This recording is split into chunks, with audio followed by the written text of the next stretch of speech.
Come down, O love divine, seek thou this soul of mine, and visit it with thine own ardor glowing.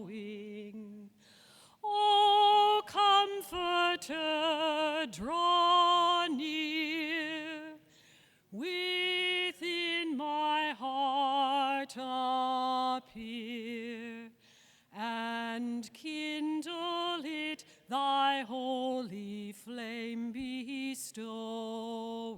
It's a bit low. Oh, let it freely burn, till selfish passions turn to dust and ashes in its heat consuming. Oh, let thy glorious light shine ever on my sight, and clothe me round the while my path illuming. Let holy charity mine outward vesture be, and lowliness become mine inner clothing. True lowliness of heart, which takes the humbler part, and o'er its own shortcomings weeps with loathing.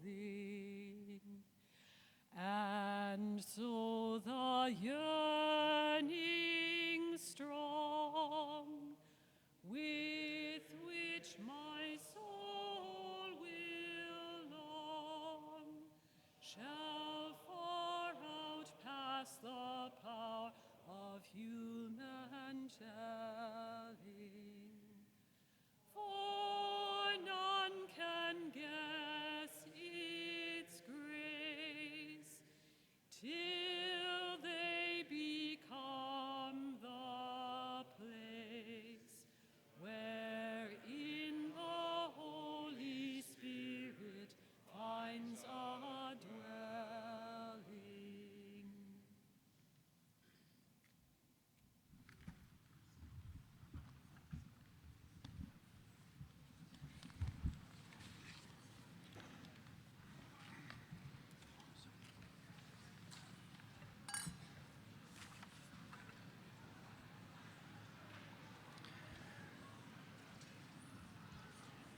Good afternoon, everyone. Good afternoon, everyone. Good afternoon. There we are. Thank you. We're moving to finish up a bit of business from last evening, so it's Resolution A043.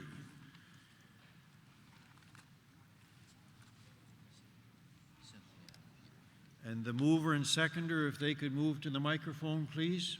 Oh, I'm sorry, just before we do that, orders of the day. Sue?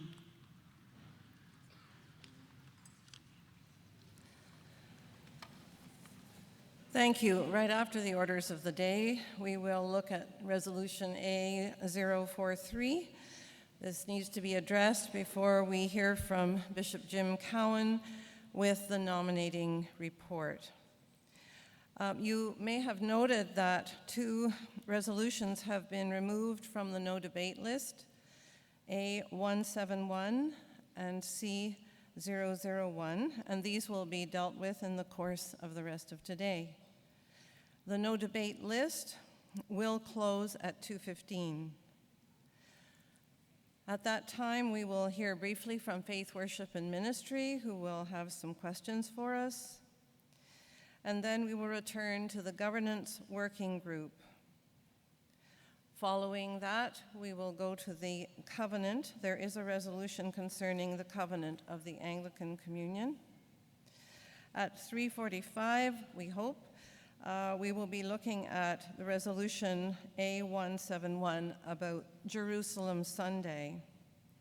We'll then be hearing from Richard Lusser about peace and justice in Palestine and Israel. Then we will turn to the financial report and the auditor's statements. This will take us to the time for announcements and dinner. Following dinner, we return at 7 p.m., and we will have some group discussions concerning structures. That will be followed by a report or a presentation from the Council of the North.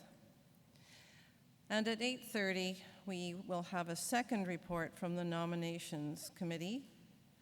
And this will be followed by the resolution on the addition to the Baptismal Covenant, C001, night prayers, and that will be the end of today. Sue? Thank you. Resolution A043, Partners in Mission and Eco-Justice Committees. The mover is Cynthia Haynes-Turner, I believe, and Peter Elliott is the seconder.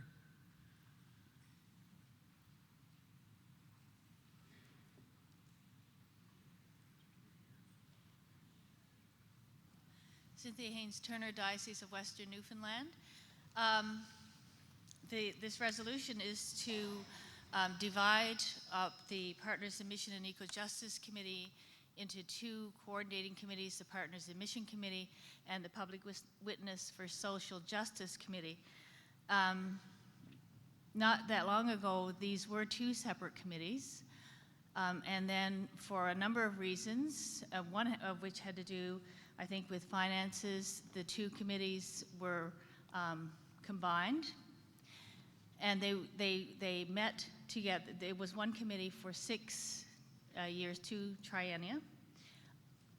And in that time, the size of the committee was reduced, and so it got to a point where I think the work was not being effectively accomplished, or as effectively accomplished as it could be, because of the constraints of a smaller committee doing what was originally the work of 2 separate groups. Because now we have moved to coordinating committees, and these committees will meet, they're smaller and they will meet electronically, and so the cost implications are no longer there in the same way. Then the hope is that these two committees now will be able to be separated out and can work at the mission and the mandate of their respective committees more effectively. Thank you very much, Cynthia. So the motion is before you.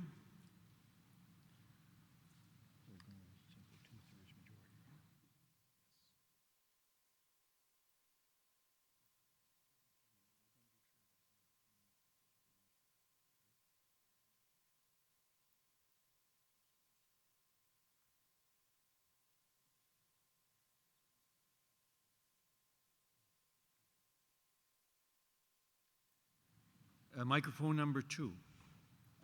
My name is Margot Hearn. I'm with the Diocese of Caledonia. I'm not sure, I wonder why we're changing the name of the second committee from Eco-Justice Committee to another name, because eco-justice includes social and environmental justice. Thank you. Chancellor will address that. There's a legal trademark reason why we're not able to use eco-justice.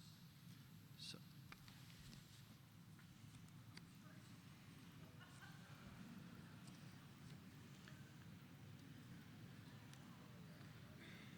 Microphone number 1.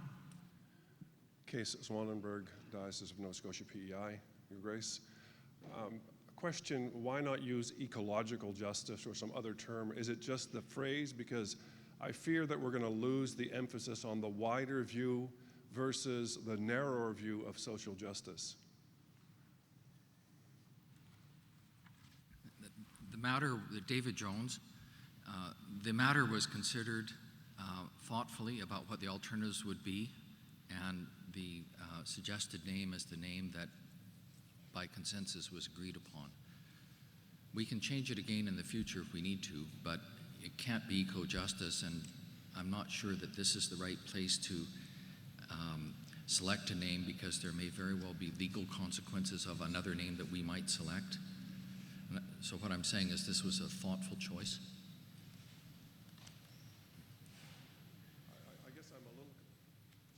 I guess I remain a little concerned about the mandate of that group then with that change in name, and I'm not sure how we would like to handle that or debate that here, but I mean, I'm not a stickler for names, but it means something about the mandate that this group is going to look at. Social justice is something narrower than ecological and environmental justice.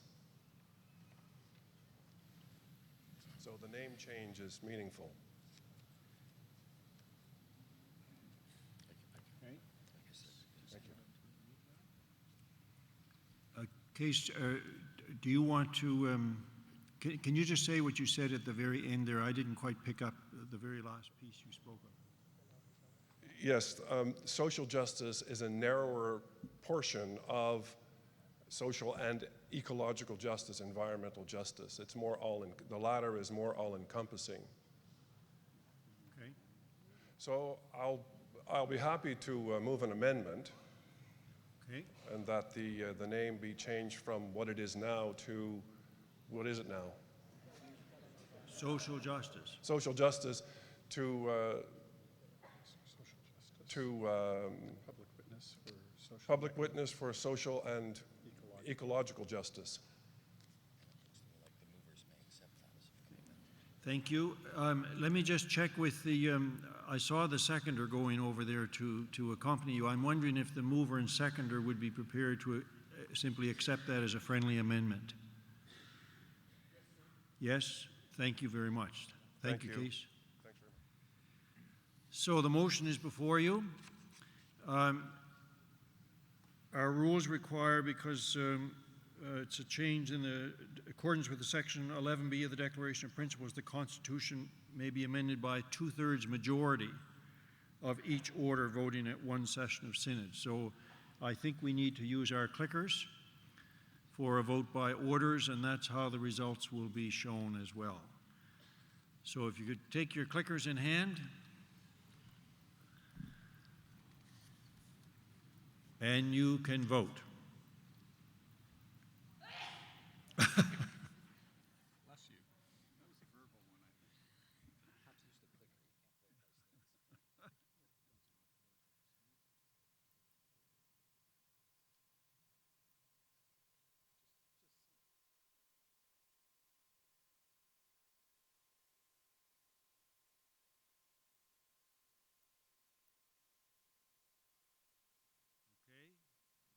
Has everyone voted?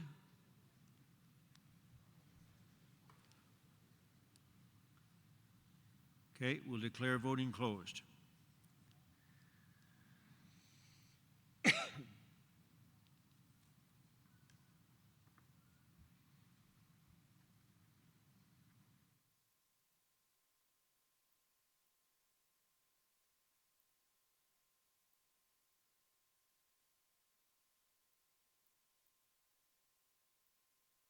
Results are available. They'll be on the screen for us.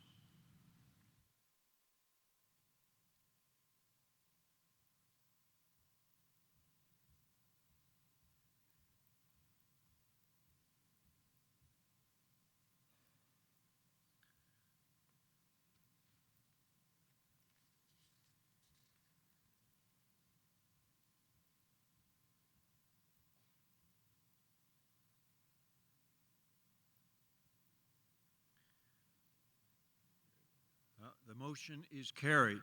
Thank you very much. Now, if you could give your attention to the side podium to Bishop James Cowan for the report from the Nominations Committee concerning the Council of General Synod.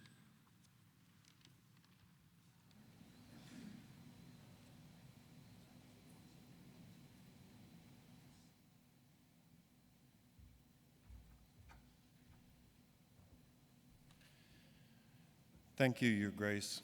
James Cowan, Chair of the Nominating Committee. From the province of British Columbia and Yukon, elected in provincial caucus were Bishop Larry Robertson, the Venerable Lynn McNaughton, Mr. Donald Wilson, Ms. Melissa Green, and the youth member, Mr. Alex Starr. From the province of Rupert's Land, Bishop Lydia Mamakwa, Bishop Jane Alexander, Terry Lear, Tanis Webster, Marion Jenkins, Tony Tier, Amanda Lucien as the youth member. Province of Ontario, Bishop John Chapman, Peter Wall, Haroldine Neil Burchett. If that's not correct, I am sorry for the pronunciation. Robert Fulby, and the youth member, Noel Platt. From the province of Canada, Bishop Percy Coffin, Karen Egan, Jennifer Warren, James Sweeney, and the youth member, Antoinette Lynch Joseph. For the military ordinariate, Major Mark Torchinsky. Of the Anglican Council of Indigenous Peoples, Sidney Black, Norman Casey. And the member from the Evangelical Lutheran Church in Canada will be elected by the Executive Council of that church in September of this year. I would move, seconded by Winna Martin of the Diocese of Capel, that this report be adopted. Thank you very much, James. So it's been moved and seconded that the report from the Nominations Committee for the Council General Synod for the next triennium be adopted. All in favor, raise your hand. Question? Point of information, John Nichols, Central Newfoundland. Why has Rupert's Land got more delegates than everybody else for?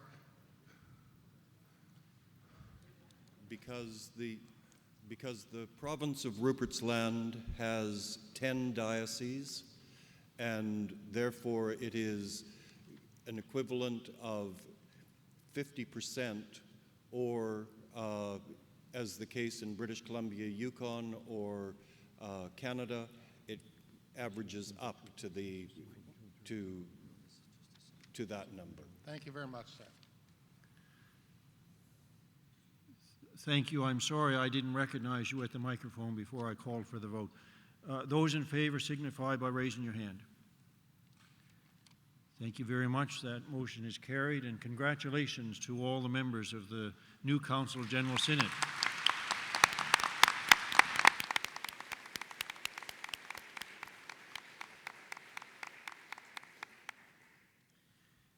And now we'll move to the first report from the Nominations Committee concerning committees. And I'll turn your attention again to Bishop James. Thank you. As you can understand, the work of the Nominating Committee was difficult because as we began prior to General Synod, we did not know what the decision of the General Synod would be regarding committees, and therefore we began with the preparation of 2 slates. And then with the motion that we passed last evening, reducing the number of standing committees to 2, and then moving to coordinating committees, that also reduced the number of individuals to be elected by the General Synod quite considerably. We believe that we have achieved some under the guidelines that we adopted.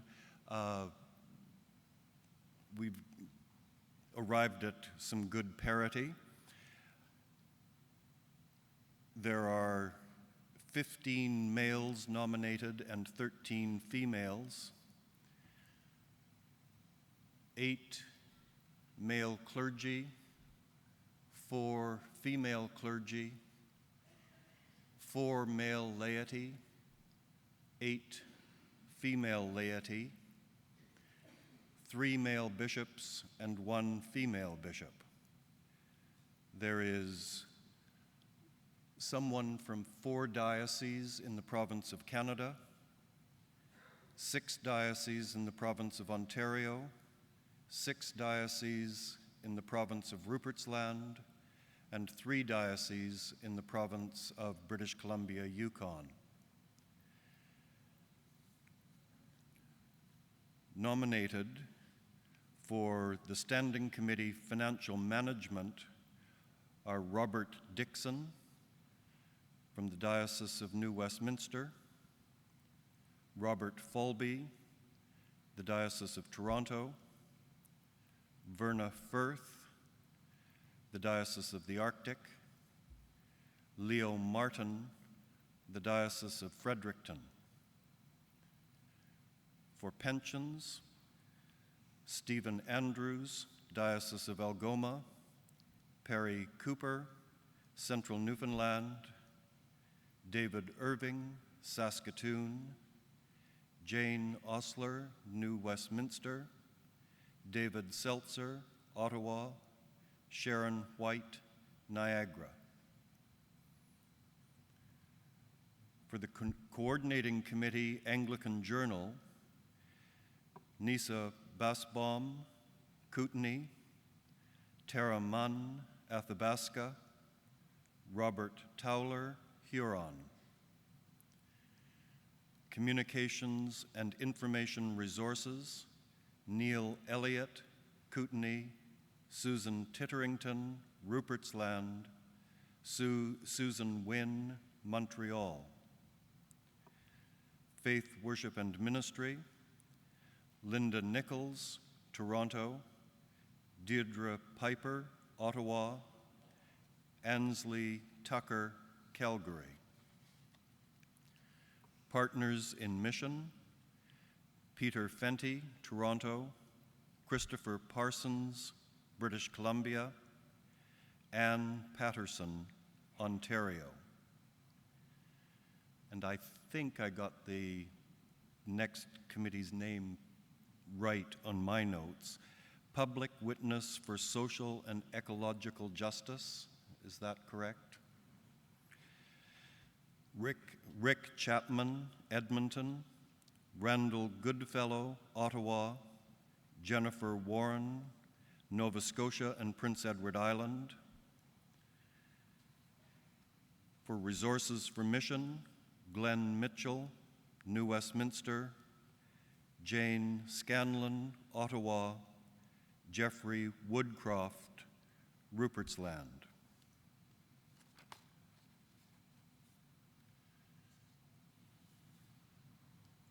As well, we considered names to advise the primate on primatial appointments to the coordinating committees and standing committees,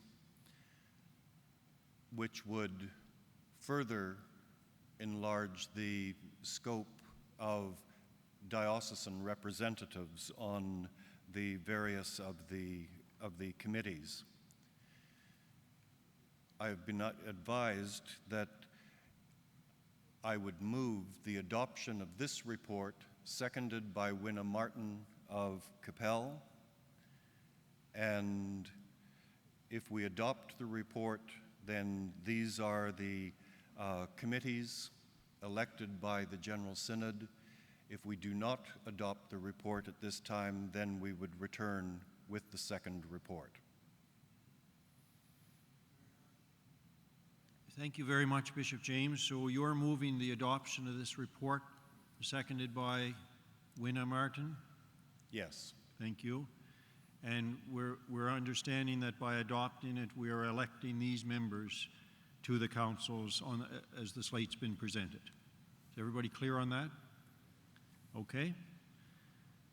And we can do this by simple majority, Mr. Chancellor. Thank you. All in favor, please raise your right hand. Just checking. Thank you very much. Those not in favor? Thank you. That motion is carried and the report is adopted. Thank you very much to the Nominations Committee for a wonderful piece of work.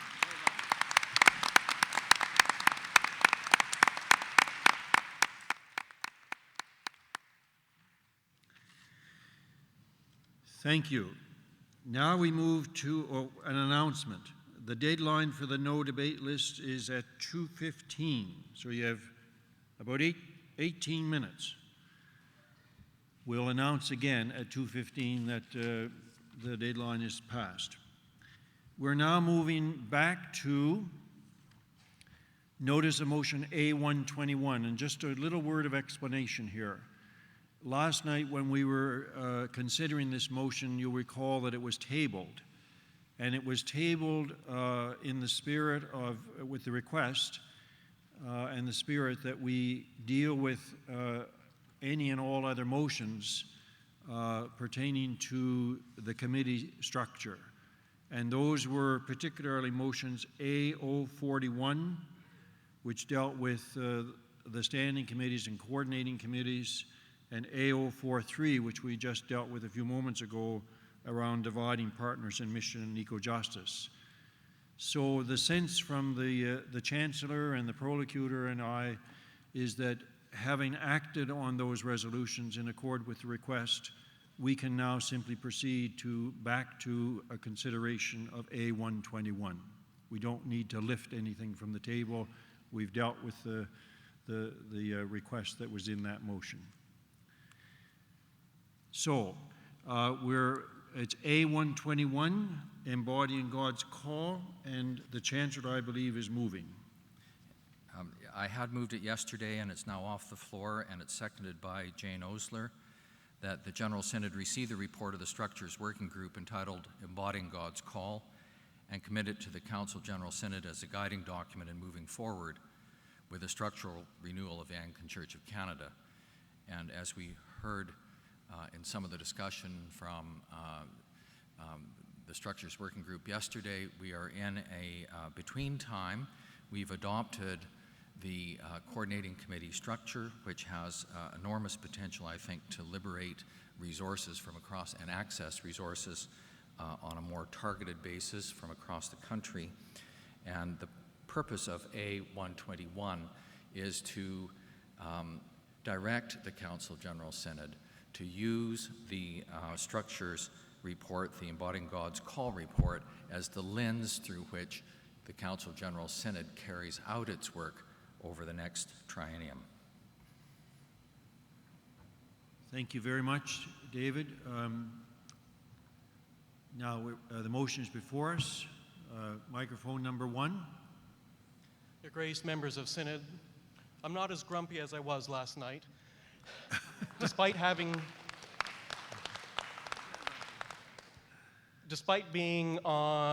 opposed the motions last night, having heard the will of General Synod, I would now urge acceptance of this resolution, and I'll be voting for it. And as we implement it over the coming 3 years, and I suspect it may take us even another triennium after that to really find if this process works or not, and I sincerely hope that any of my fears, which I stated last night, do not come to fruition, that each of us, as we go back to our diocese, prove ourselves ready to work on various task forces, and that we support this new structure. Just because we didn't like the idea doesn't necessarily mean that we should opt out completely. General Synod has spoken that we are implementing these structures. I think we now need to get into the spirit of it. Thank you. Thank you.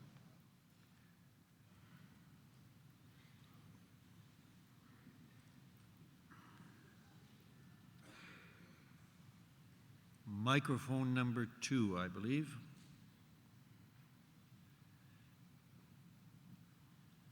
Bob Bennett, Diocese of Huron, and I don't know whether I have questions or not to ask, but I have a prior question that will lead perhaps to that. I don't pretend to understand the ways of statistical data gathering and fair and just. Though what I need to know, I guess, first is I'm trying to think of which one is Appendix E, which shows how the council might look. Sir, you're on the wrong motion. That would be 042. We're dealing with 121. I apologize. I'll wait for that one then.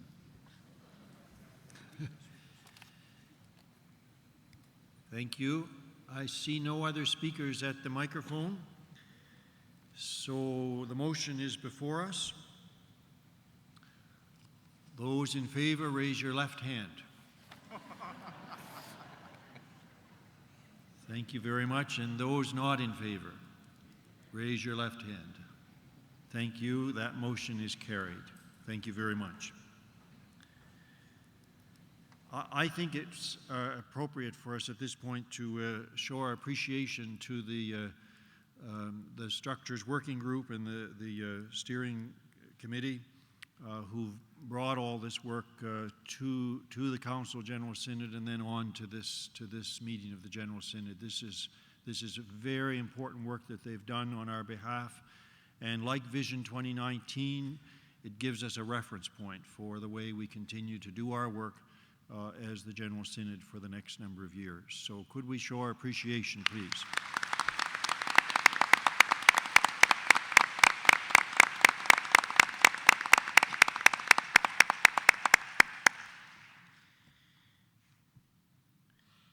Now we move to the Faith, Worship and Ministry Committee. And we're welcoming to the podium a number of folks. The chair, Andrew Asbill, our ecumenical officer, Bruce Myers, Eric Beresford, a member of the committee, Linda Nichols, a member of the committee.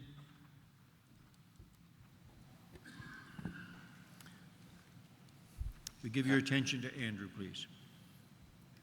Your Grace and members of Synod, almost every day you hardly notice it, and yet somehow it brings shape. You don't give it much credit, but somehow it keeps your body in order. Connective tissue forms a very complex matrix in your body. It connects things, it keeps some things separate, and it protects your vital organs. And all of our connective tissue in our body is made up of two kinds of protein, collagen and elastin. I bet you didn't think you were getting a biology lesson today. But collagen is that fibrous tissue that we find in tendons and ligaments and cartilage, and it forms that cushion in your back and the cushion on the sole of your feet that helps you make the long journey in life. And elastin is that elasticity that you find in your skin that helps you expand your waistline and also to contract it too. And when you have been pinched or wounded, it helps the skin come back and form in its original shape. While it makes up about 35% of your body, we hardly give it any notice until at least you've been sitting for 3 or 4 days in a vast convention hall where it's well air conditioned, and the longer you sit and the more you become idle, when you stand up, you really notice those connective pieces that don't quite work the same way that they once did.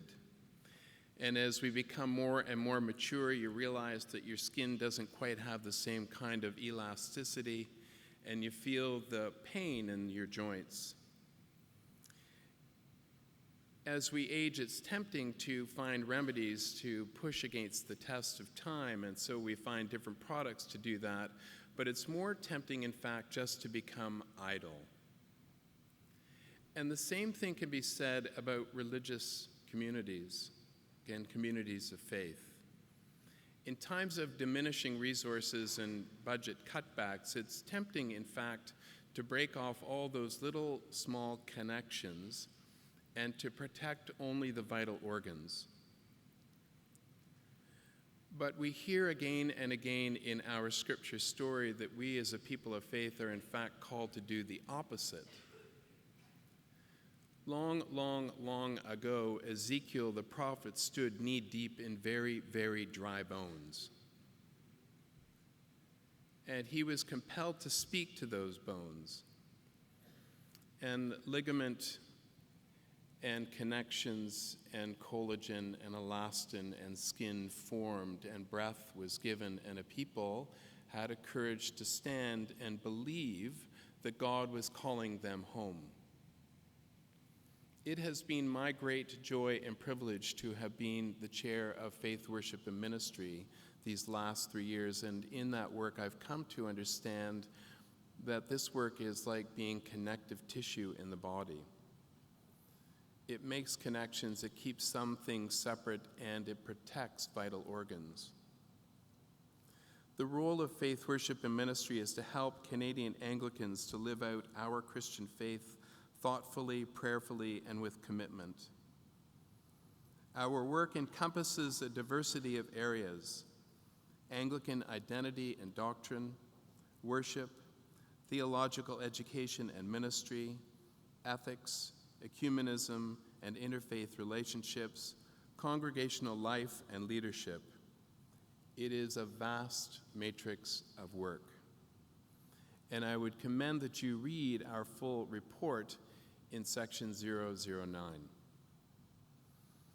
Like all standing committees in the latter part of this triennium, we were asked to consider no longer standing in the same way. And it gave us opportunity to look at all of the little connections that we make in our ministry.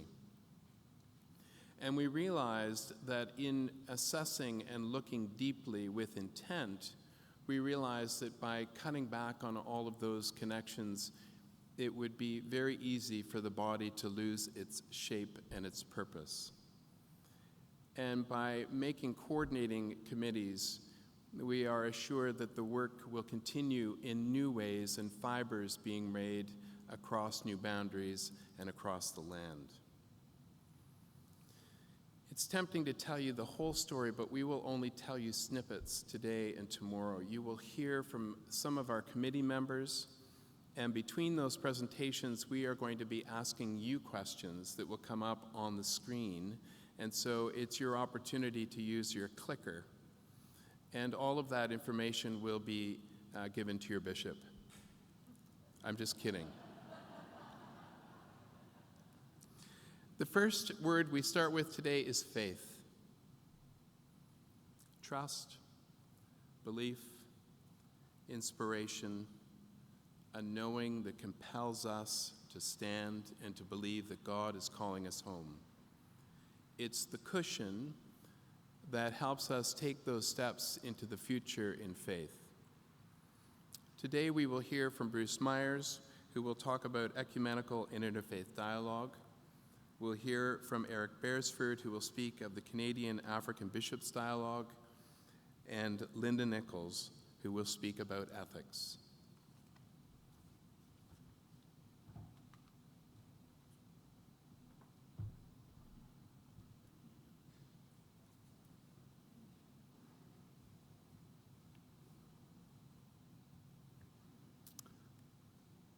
I'd invite you to maybe begin just by answering that question up on the screen.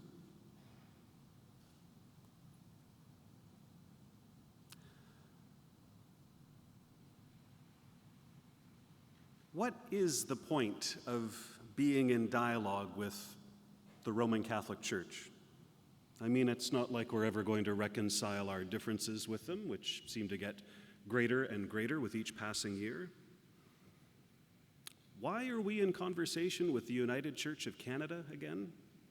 Didn't we put that all finally to rest back in 1975?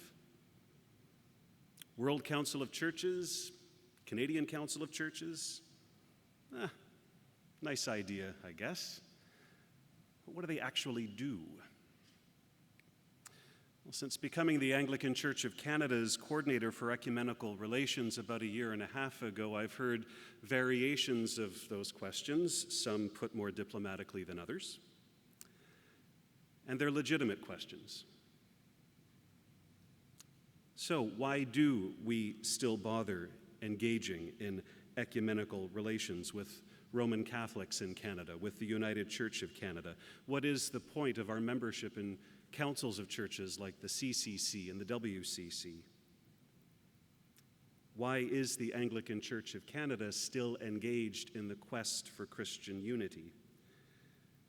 Especially when that goal of full visible unity seems further off than ever. Don't we have enough of our own problems to worry about? Well, let me risk offering some brief possible answers. One possible answer, because Jesus tells us to. Our Lord's dying wish was that his disciples may be one, and for a reason, that the world might believe. Ecumenism is all about mission and evangelism.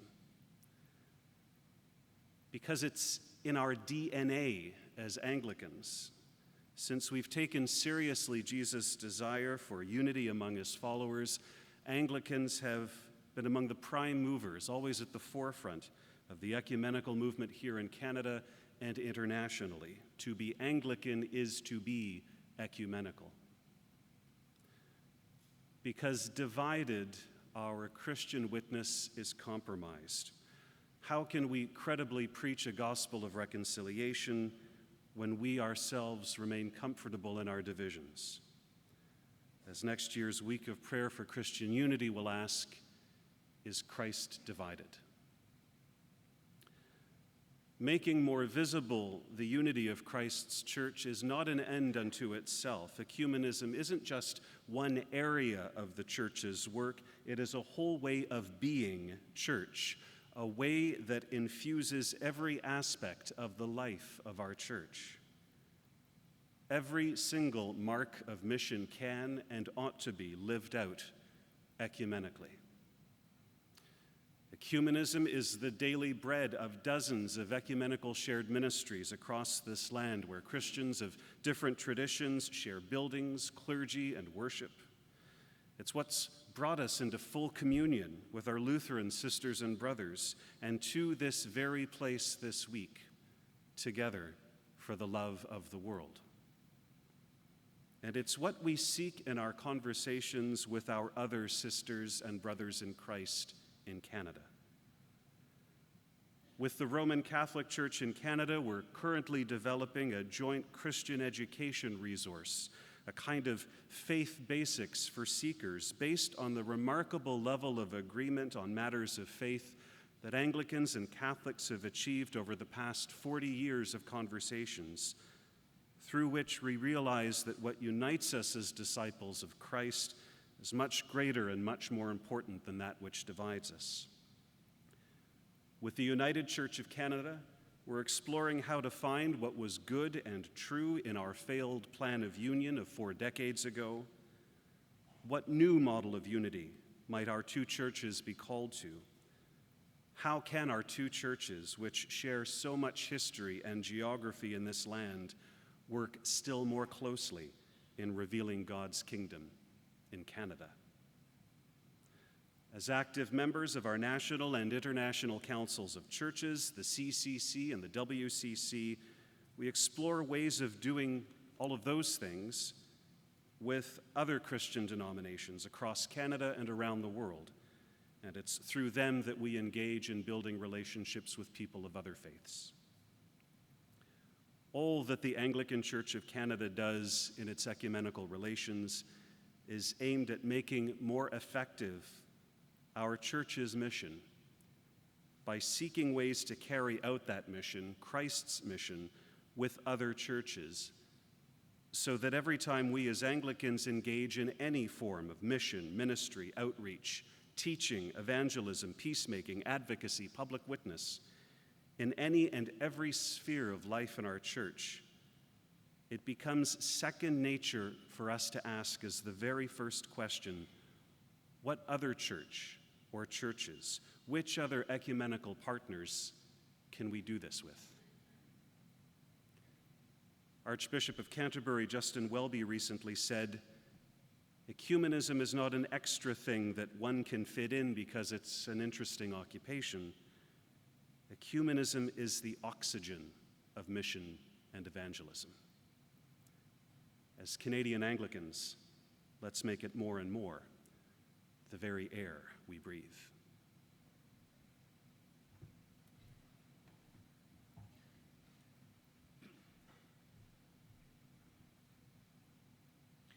Good afternoon. You've already heard said in this synod that the Bishop's dialogue that I have been asked to speak about is a working out of commitments to dialogue made at the last General Synod and a sign of hope. What does it mean to say this? What have we in fact learned? Well, we have learned in new ways that communion is important to us, not simply as a set of relationships that we value, although it is that, but more than that, as a part of who we are as we work out our Anglican identity in this country of Canada, enriched as it is by an extraordinary diversity of geography, language, and culture.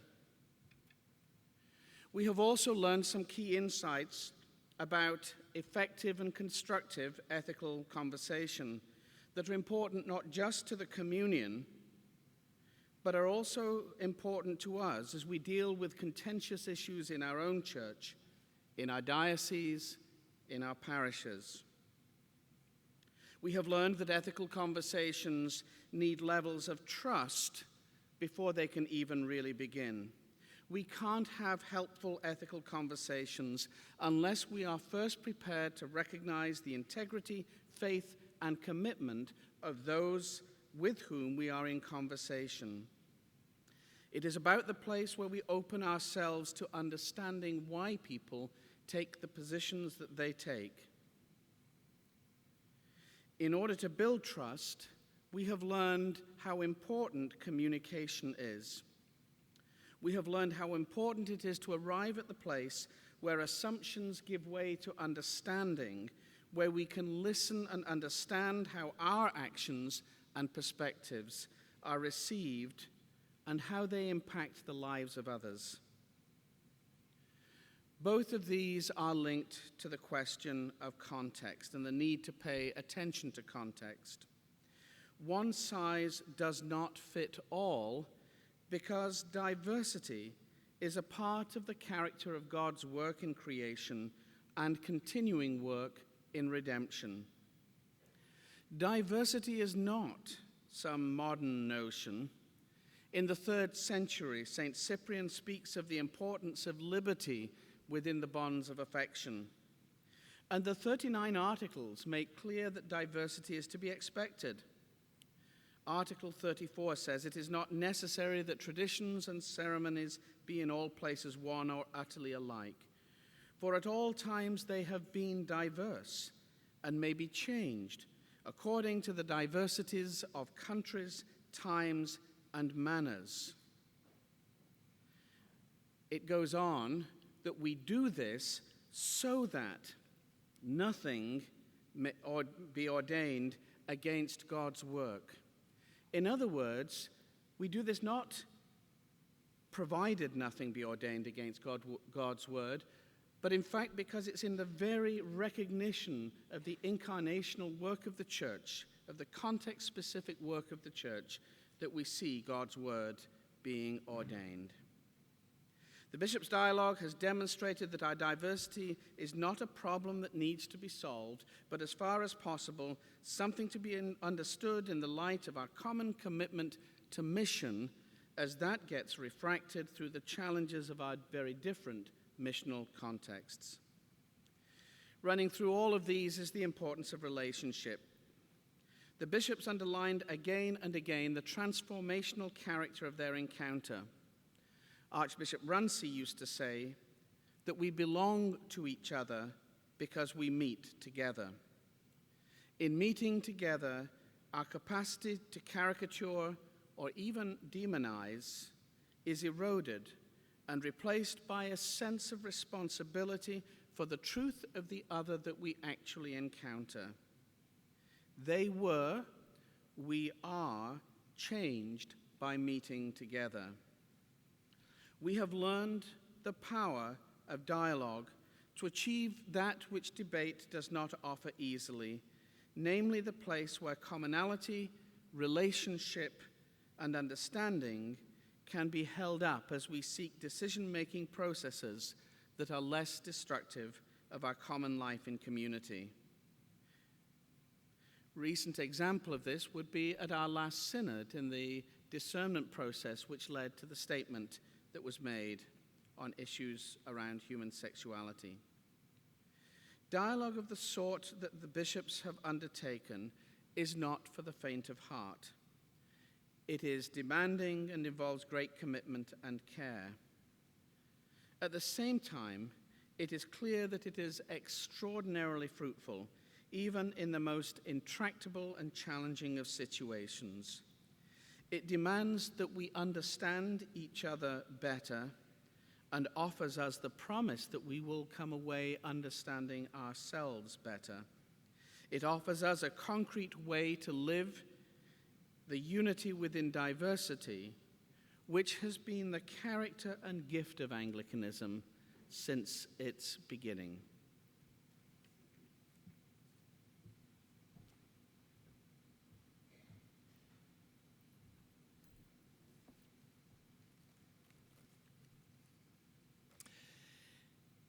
Ethical reflection brings together our theological principles with daily life and nurtures the capacity for appropriate decision-making.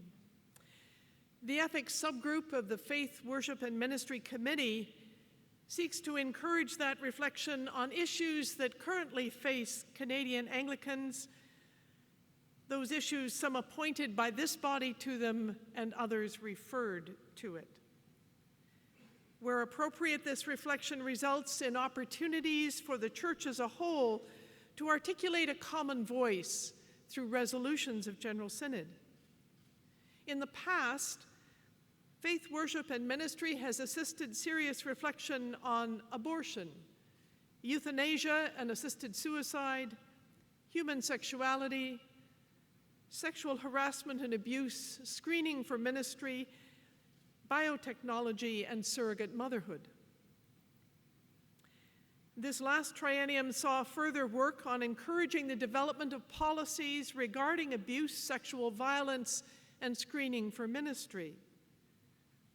In addition, we supported a partnership with the Canadian Council of Churches Biotechnology Committee in the preparation of a resource for individual or parish study or reflection entitled "When Christian Faith and Genetics Meet." There is an initial copy of that available to be seen at the Faith, Worship, and Ministry booth here at our Synod. The Occupy movement of fall 2011 raised important questions for Anglican cathedrals and parishes, including the role of money in our life. Our subgroup was asked for reflection on a theology of money. The Ethics Working Group was intrigued when they were asked that. The continuing impact of the economic meltdown of 2008 suggests that a more focused attention to money and its impact on our economic life and the assumptions that govern it would be timely and helpful. We were unable to complete this work and trust that the next FWM Coordinating Committee will be able to inspire and encourage that continued exploration. Daily life and social media seem almost synonymous now. One of my table partners in the Joint Assembly is continually tweeting. We can connect with family and friends and strangers at any moment of day and night. We can share information and misinformation instantly. A church plant in my Episcopal area is using the capacities of social media to reach out to commuters. Yet, you may also remember the names of Rehtaeh Parsons and Amanda Todd, two young women driven to suicide by harassment and bullying on social media. Recent developments in social media offer resources of enormous value to individuals and organizations, including the church. The use of Facebook, blogging, and Twitter provide ways of connecting and sharing broadly and rapidly. But developments in social media also bring new and in some cases unanticipated challenges. Given its ubiquity, especially amongst young people, it is important that the church is reflective in its assessment and use of this media. General Synod, through Faith, Worship, and Ministry, can encourage the development of resources to support responsible use of social media to share with the wider church. Areas of consideration might include the value of social media for reaching out and maintaining a sense of connectedness. How do we address the sometimes misleading informality and false sense of privacy attached to social media? The dangers inherent in uncritical use of share and retweet functions? Identifying legal liability that may be incurred by individuals and the church? And of course, the issues of cyberbullying. These are just a few of the issues that lie before us as a church that the ethics subgroup of Faith, Worship, and Ministry and the various networks that will develop out of the new coordinating committee may hope to reflect on to help us as a church think about how we ask what God is calling us to do and be in this time and place. Faith, Worship, and Ministry is a servant of General Synod to assist the whole church in considering how best we live the gospel, giving life to the marks of mission in our daily life as God's people, individually and corporately. We look forward to sharing further the work of Faith, Worship, and Ministry in our additional time tomorrow afternoon. Thank you for your attention.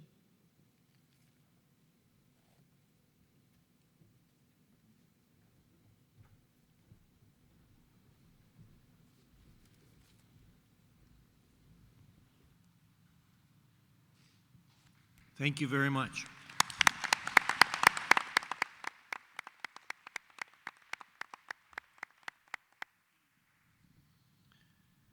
And as we heard, we'll hear more from Faith, Worship, and Ministry tomorrow afternoon, and there are a number of resolutions coming to us from Faith, Worship, and Ministry, some on the no debate list and some others which we will be debating. Now, I ask you to give your attention to the side podium again, to the Chancellor. We're moving now to Resolution A042. The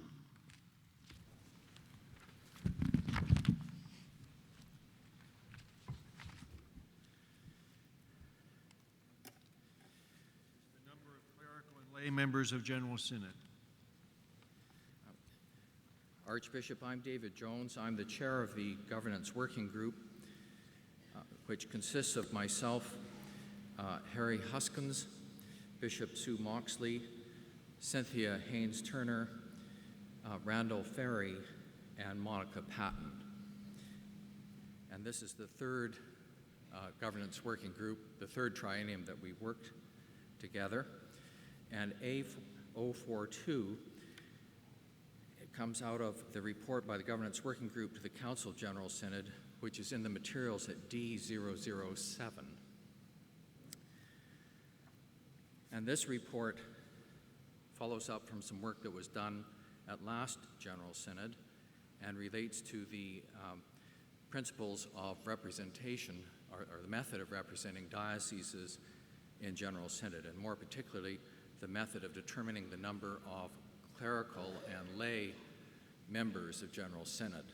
It doesn't affect the number of bishops, and it doesn't affect the other people who come to General Synod.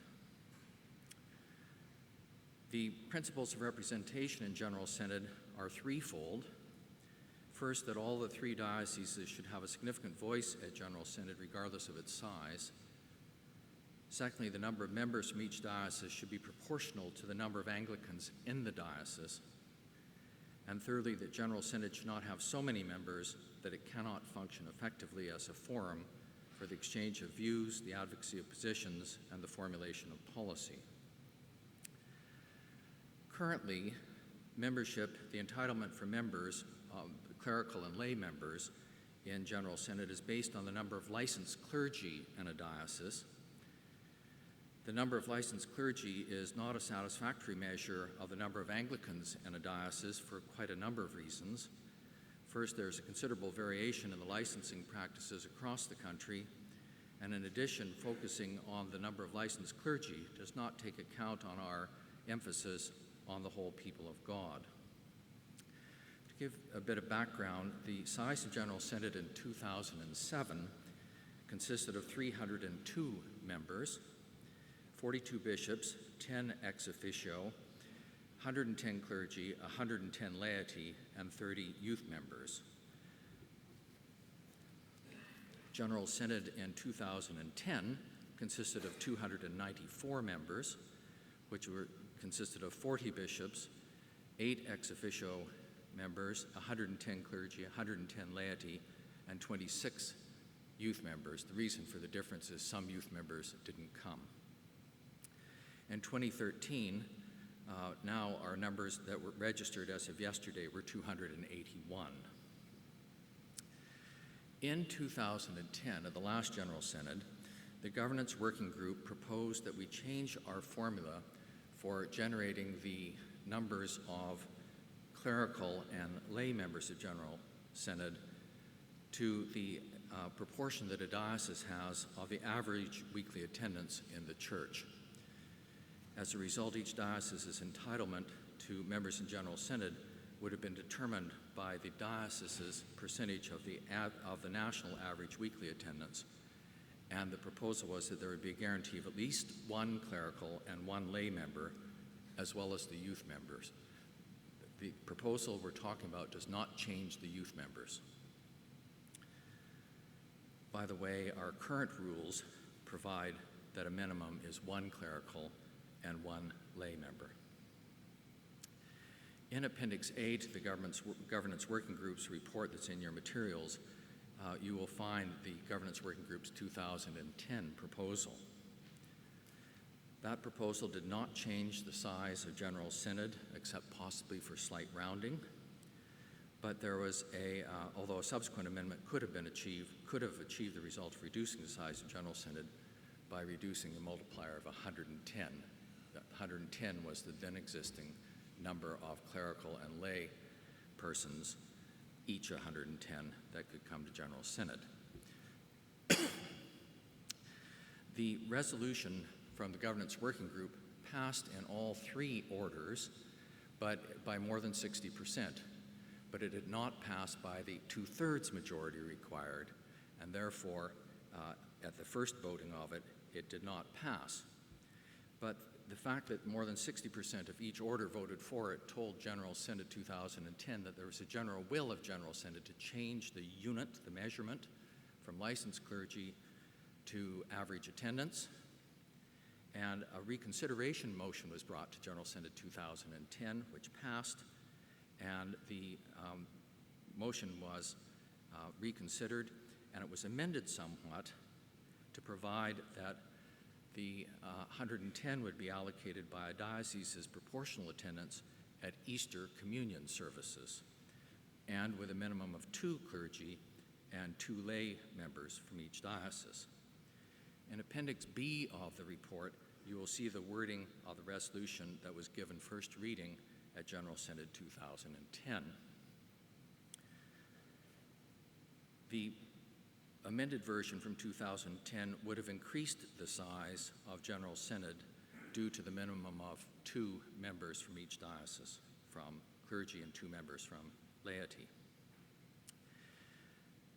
In the course of the last triennium, the Governance Working Group had an opportunity to think somewhat more about the formula that was passed as amended, at General Synod 2010, and we recommend that average attendance should not be based on just one Sunday, Easter, but rather should be averaged over 4 celebrations over 2 years, that those should be Christmas, Easter, Pentecost, and the second Sunday in September, each of those over 2 years, so that there would be 8 Sundays that would be averaged to determine the average attendance in a diocese.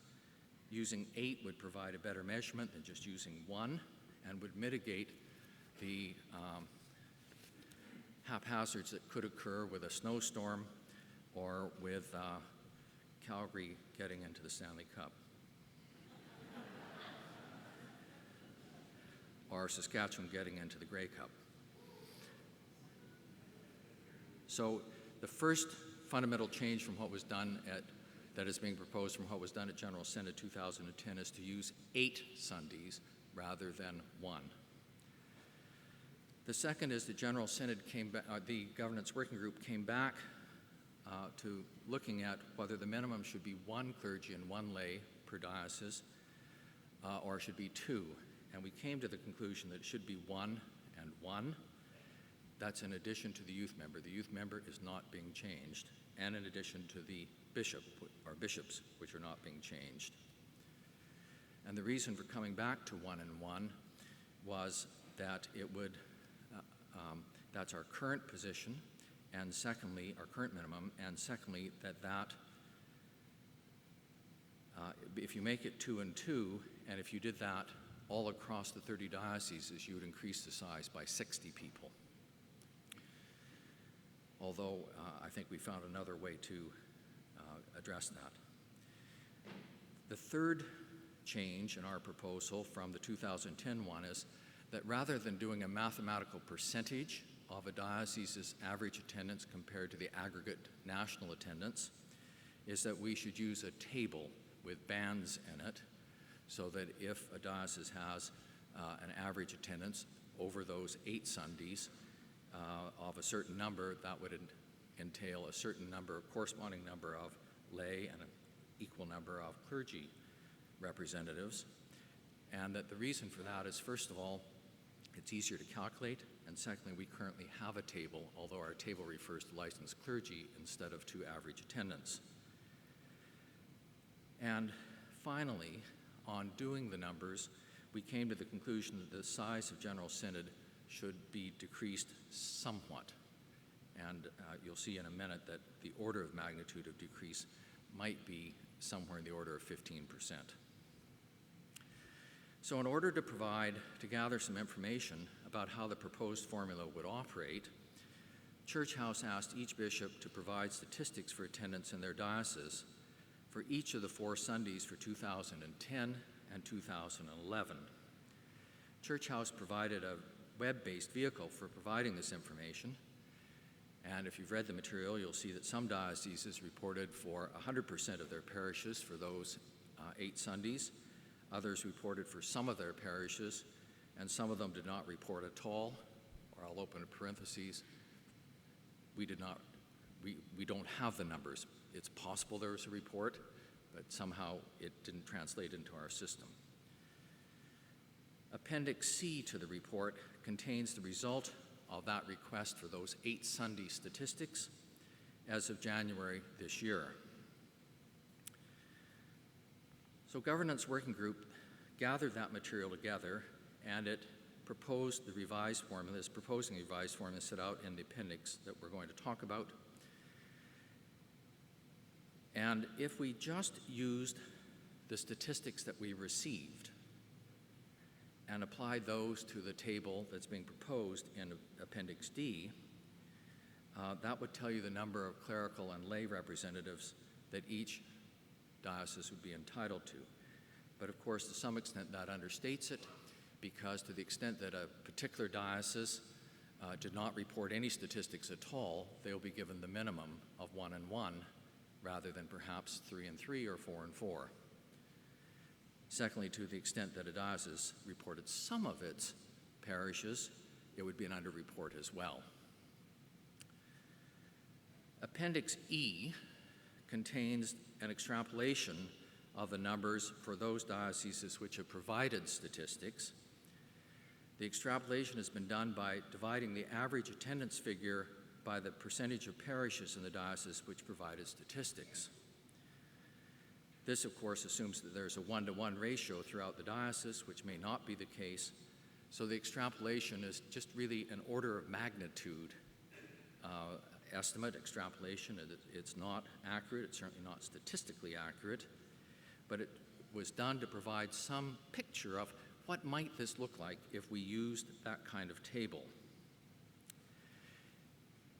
If the formula in 042 is adopted, the statistics that will need to be gathered for General Synod 2016 are statistics for the 4 Sundays, Easter, Pentecost, the second Sunday in September, and Christmas 2013, and the statistics for those same 4 Sundays in 2014, so that in early 2015, the General Secretary would be able to notify each diocese of the number of clerical and lay delegates that they would be entitled to send to General Synod, plus, of course, their youth and their Episcopal members. So it shouldn't be impossible to do this. 2 of the 8 have passed, but they've only just passed Pentecost and Easter. So the motion that I'm moving and that Harry Huskins is seconding on behalf of the Governance Working Group is that Section 8F of the Constitution be amended.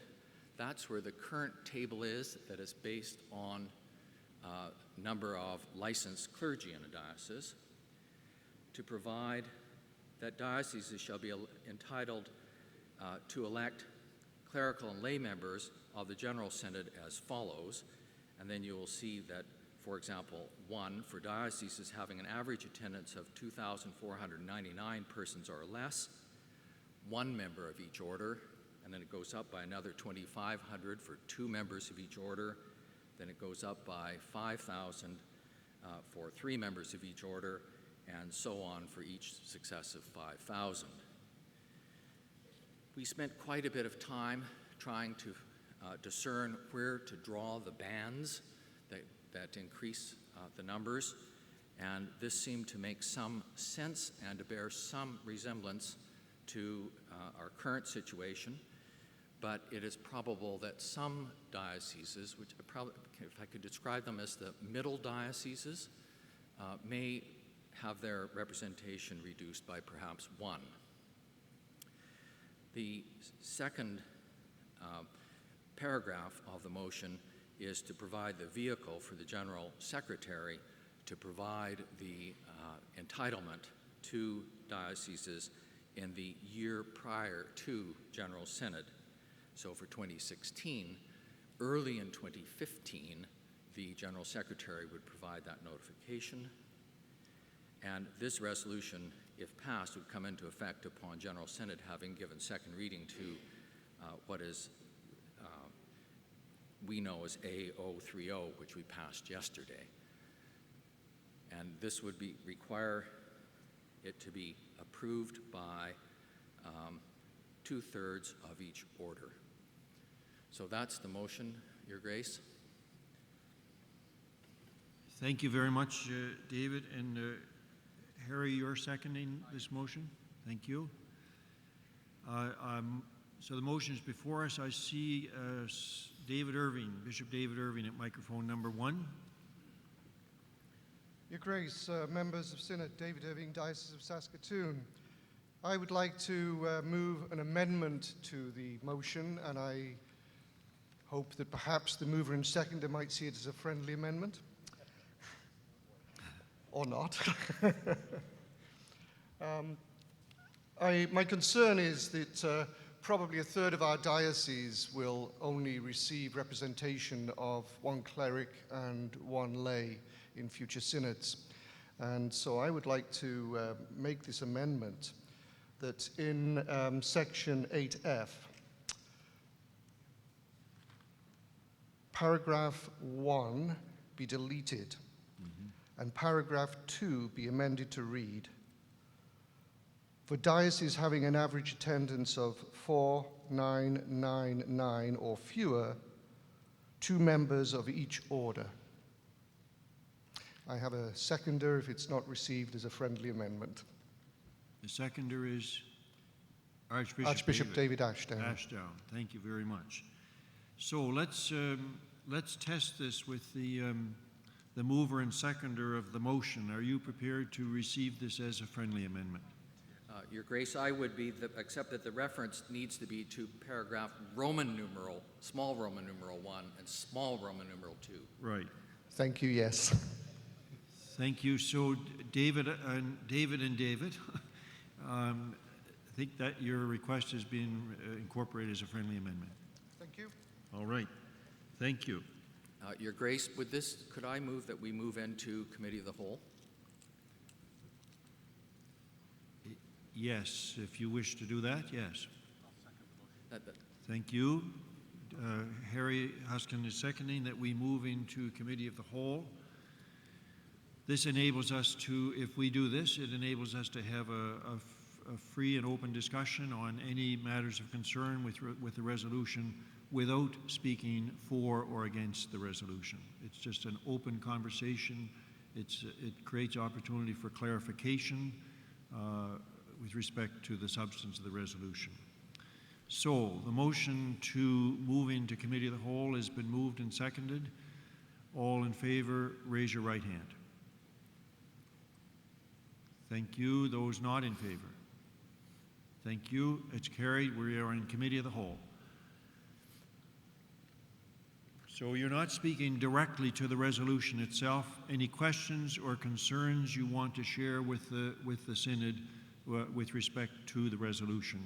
We'll note the questions and concerns and respond to them as appropriately as we can. Microphone number 1. John Rife, Diocese of Saskatchewan. The second Sunday in September sometimes catches harvest and always is after our resort people have all gone home. So I would ask that the bishops be given latitude to move a couple of Sundays in either direction if there is some particular thing that's happened. Secondly, I would also ask that latitude if for some reason there has been a major disaster and people have been either evacuated or are in the middle of resettling. Thirdly, I would suggest that either COGS or the primate has the right to restrict things if suddenly revival breaks out, which may sound silly or hope-filled right now, but I'm believing and you're believing that one day that will happen, and there certainly have been episodes like that in the history of the Anglican Church. Thank you. Thank you, sir. Microphone number 2. Kim Beard from the Diocese of Toronto, Your Grace, members of synods. I just wanted to offer an observation. Normally when I visit patients in a hospital and they're in for treatment, they'll go through a number of tests designed to assess the health of the patient so that you can make a diagnosis, prognosis, and treatment. Or if I'm working with members of my congregation or my executive board, we carefully look at finances and attendance to determine how we should allocate resources, precious resources. One of the challenges I see as an observation to the statistics is the lack of statistics. I don't see trends in diocese year after year after year. Are we growing? Are we declining? Is there a major growth area where we need to commit resources? Is there a new ethnic ministry that's developing in one area that needs resources? Very difficult to make serious biblical, business, biblical, and policy decisions based on a lack of information. Perhaps the starting place might be to put in place a formula and a system to gather accurate statistics and put resources there so that you can actually make wise decisions. Without that information, you're extrapolating and guessing. And I think we miss opportunities rather than seize the moment. Thank you. Thank you very much. Microphone number 1. David Embry from the Diocese of Huron. statistically, I understand, I've spoken to Harry about this question, that you have widely discussed this among all the dioceses and talked about this for a long time, obviously 6 years. But based on what I see here in terms of the numbers, the statistics, the numbers which are going into this formula, the formula I have no problem with, no problem if the diocese goes up or down a couple of numbers. I don't think that really matters much. The problem is that the numbers that you're basing this formula on are problematic. You can't guarantee that those numbers are correct. By definition, those numbers are not going to be correct. The only thing I can say about those numbers is, by definition, Algoma does not have 3,919 average members on those Sundays, because the gathering of the statistics from the parishes, and I'm sure in some of these dioceses, gathering the statistics at all, let alone being accurate, would be either problematic or maybe even impossible. My suggestion would be, if this was a change, would be to have the input to this formula be numbers which the national church could vet, could guarantee, be verifiable, things which they see, which they can take note of, not the numbers which are provided to them by somewhere else, which they have no control over. Thank you. Microphone number 2. Your Grace and members of General Synod, my name is Kevin Dixon. I'm a clergy member from the Diocese of Huron. I want to thank the Governance Working Group for the work that has been undertaken on our behalf and say I don't envy your task, because I don't think success can be measured until there's representative dissatisfaction from coast to coast to coast. We tried. We've been reminded throughout this General Synod that we're moving from a culture of membership to a culture of discipleship. And yet, in order to determine representation from the church, we're relying on membership and not focusing on discipleship. Maybe a novel approach would be to work out some per capita measurement of baptisms to determine our success in discipleship. If I wanted to talk about the faithful administration of the sacraments or proclamation of the word at my church, I could do that, but what would probably be more interesting for us as a wider church is to reflect on the work that is accomplished through a food bank and a fellowship center and an after-school children's music program and support groups for people who are addicted or suffering in other ways. But my primary concern about this proposal measuring representation on the basis of Sunday attendance is this. First of all, we know that there is a demographic trend in Canada of rural depopulation and people moving to the urban centers, which means that as we go forward, there's going to be an increased concentration of power in urban areas. It's going to be a concentration of decision-making among those who live in the places where wealth is concentrated. And we know that the trend is for people to move, especially to cities like Toronto, Montreal, Vancouver, that are close to the southern border of Canada. So increasingly, we're going to be a church where decision-making is made by people in cities who are wealthy and who live in the south. Another dimension that troubles me about this resolution is that the Anglican Church of Canada, unlike some denominations, has a long history of ministry in rural, remote, and rugged parts of the country. And that means that our church is one that listens carefully to the voices of people who live on the margins of the populated areas. I was so struck this morning in our discussion about the resource extraction and homelessness to hear the number of people who are speaking from some of the most remote parts of our country and who are calling us to be conscientious in our response. It's difficult, we know, to build and maintain critical mass in outlying areas, and I hope that we'll give a preferential option to those who do live on the edges. Thank you.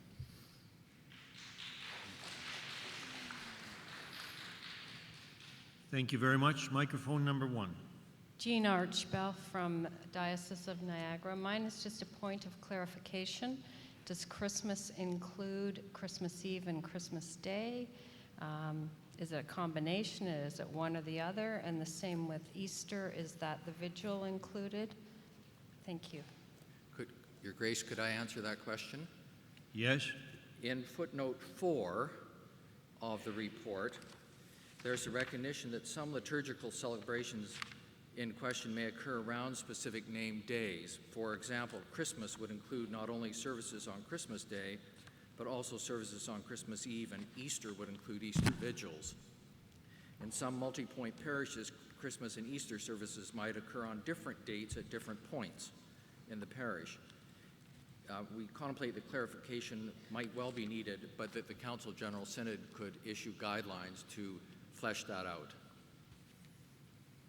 And just in response to the previous comment, I would point out that the number of dioceses isn't being changed, that the 30 dioceses in Canada will continue to exist. So the smaller, rural, northern, far-flung dioceses would all be entitled to the minimum number.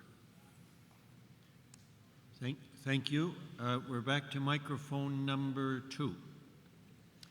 Bob Bennett, Diocese of Huron. David reminded me why I hated statistics at university. I don't understand them very well. What I tended to do is what we do in parish ministry. We look when a diocese sends out its apportioned budget. What everyone in the ministry sites does, they look to see what impact that has on their life. So I looked, and that's why I went to Appendix E to see what it might look like. And from Huron's point of view, it doesn't look good at all. And I think I have a concern about this. Huron, the Diocese of Huron has traditionally been the second largest diocese in this church. And thus we've sent the second number, been entitled the second number, largest number of General Synod delegates. Our apportionment is second number 2. Huron has traditionally and consistently been right at the top of the support of the Primate's World Relief and Development Fund. If I look at the statistics and compare Niagara to Huron that are in the report, there are 238 churches in Huron reported. There are 100 in Niagara. There are 179 clergy in Huron. There are 112 in clergy in Niagara, rather. Yet, using the extrapolated statistics, Huron would possibly move from number 2 to number 4. And the question that pops right into my mind when I say that is, if that using other criteria, we are number 2, using this criteria, we slip to number 4. What does that mean in terms of our support for this body, in terms of the money? The question that comes into my mind, why would number 4 continue to support at number 2 level? Thank you. Microphone number 1. Stephen Warner, Diocese of Toronto. I have a question regarding the choice of the dates in terms of when they would be. I can't speak to Pentecost, but if you look at the other 3, Christmas being Christmas, Easter being Easter, and the second Sunday of September being just after Labor Day and around the time of Back to Church Sunday, those would all be relatively high numbers in terms of people. And if we are trying to generally reduce the size of General Synod, I'm wondering what the reasoning is for choosing 3 relatively high dates, or high number dates, when if we're trying to get an average, we should be looking at 2 dates that are high and 2 dates that are low in terms of attendance. Could I answer that, Your Grace? Yes, please. We consciously chose Christmas and Easter because they are well attended. And we chose 2 other days that seemed to be fairly ordinary days, but they needed to be specified. The key is everybody will have the same dates. Thank you. Thank you. Microphone number 2. Your Grace, members of Synod, we fully understand the reason for this. A number of years ago, we tried to limit our own synod in the Diocese of the Arctic. Oh yeah, David Parsons, Arctic. And the people said no, even though we want to limit the size, it's so important that we get together that we are able to speak. our diocese is so diverse. You can go to the far west, and if you go straight south, we're 500 miles off Vancouver Island, or over in the east, we're over Atlantic Canada. We have so many different people. Statistically, more people in the Diocese of the Arctic go to church than any other place per capita. But at the same time, we're such a small group of people. Yet our voice is so important, I believe. Unfortunately, we don't always agree, but we are so fervent as Anglicans. We want to be part of this Anglican Church of Canada. We are the Anglican Church of Canada in the north, and almost every community will say that they are Anglican. We don't have ministers in most of them. You go to a town like Uluhuktuk, 450 people that are saying we would love to have a minister. The ministers are no longer there, and our lay leaders have died off, and they're wanting people to be there to help and share. We have different voices. I see this as, I'm not too much into centralization, and to the point that everybody would just be speaking from the south and from the cities on our behalf. I would love for the Anglican Journal, and with its great media and power, to come and move into the Diocese of the Arctic and to come alongside of us. We love you. I love recently even reading in the areas of the Anglican Journal and hearing the stories of mission across the country. But this motion I'm concerned about, because a voice like we heard this morning, wow, to not hear those voices. And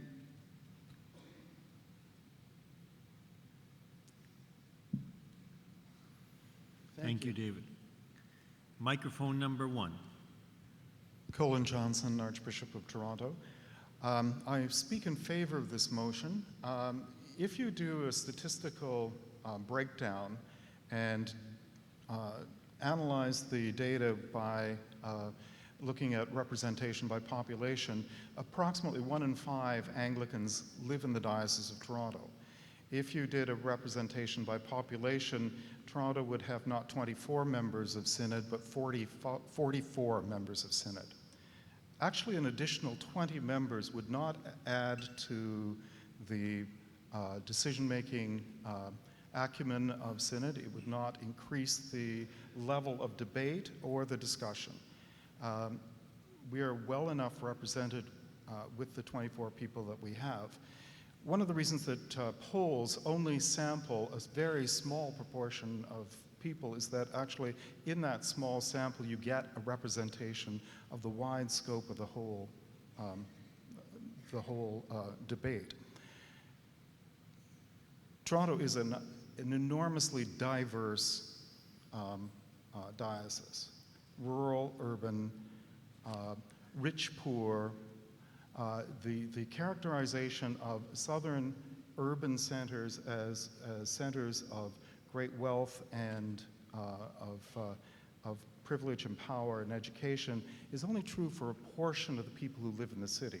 They're also the places where there's huge unemployment, enormous diversity and poverty, low education, people who are really struggling at the margins. The margins are everywhere, not just in rural areas and not just in urban areas. So I think we need to be careful about the representation that we attribute by stereotyping one part of the country as being more powerful or more uniform than any other part. I think that it's important that we move to this sort of representation that we're talking about. It's a change in the system. I think it's a more equitable change in the system. I'm not particularly in favor of having more than the minimum number of one clergy and one laity in some of the very small dioceses, which are about the same size as some of our individual parishes in the Diocese of Toronto, for comparison's sake. On the other hand, having a few more people from those dioceses doesn't really bother me much, because I think it's important to have representation across the country. But I do think that we need to be very careful about saying that having a whole lot more people in the room will actually add to the scope of the debate or the information. Thank you very much. Now I see 1, 2, 3, 4, 5, 6, 7 more speakers at microphones. Can I just check with the House? Could we hear from those 7 speakers? I think we need to acknowledge the fact that they are at microphones, but that we consider after we've heard from those 7 that we would move out of committee of the whole. Is that people comfortable to move that way? All right. So we're back then to microphone 2. Thank you, Your Grace. Members of Synod, I'm Deirdre Piper from the Ottawa Synod. And what I just want to say a few words, really, an amplification of what my young colleague so beautifully said from microphone 1 just now. I'm not a statistical analyst, not trained in that art, but I like to think that statistics could give us a reasonably clear and honest picture of, in this case, of who we are. And I'm wondering about the enormous weighting of putting Christmas and Easter. See, where I come from originally, we used to joke. We had not C of E Christians, but C and E Christians. And I'm awfully afraid that we're getting the same sort of picture here. And the other thing is that the second Sunday in September at my church, contrary to what my young colleague said, is one of the worst Sundays in the year for getting attendance, because in Ottawa, that's one of the last opportunities for everybody to go to their cottage. Thank you. Thank you. Microphone number 1. Archbishop Fred Michael Hawkins from the Diocese of Saskatchewan. Thank you for the opportunity to say a few things. How could we guess you're from Saskatchewan?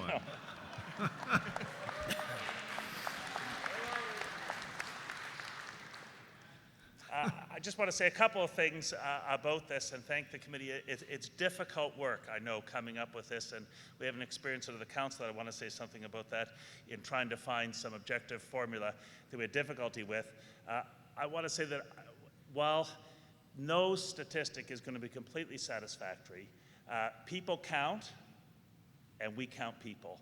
And it seems to me it's the only thing that we can count, and that the only easy, simple, available measure of discipleship and number of disciples is people attending worship on Sunday. And this is an attempt to somehow measure that across the country in a way that's fair to everybody. Our experience in the Council of the North was we struggled for years, and I hope it doesn't take us that long at the General Synod level, to agree on the statistics that we were going to use to measure the diocese and the way that we distributed the grant.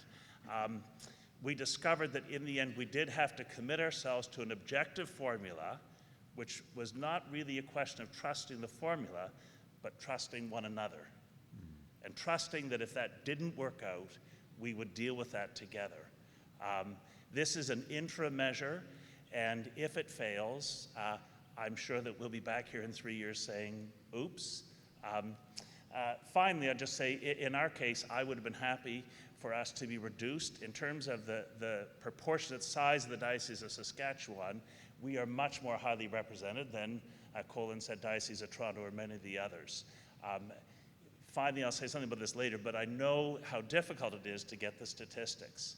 But we have committed ourselves in Vision 2019 to that 3 years ago, and without them, we cannot do our work.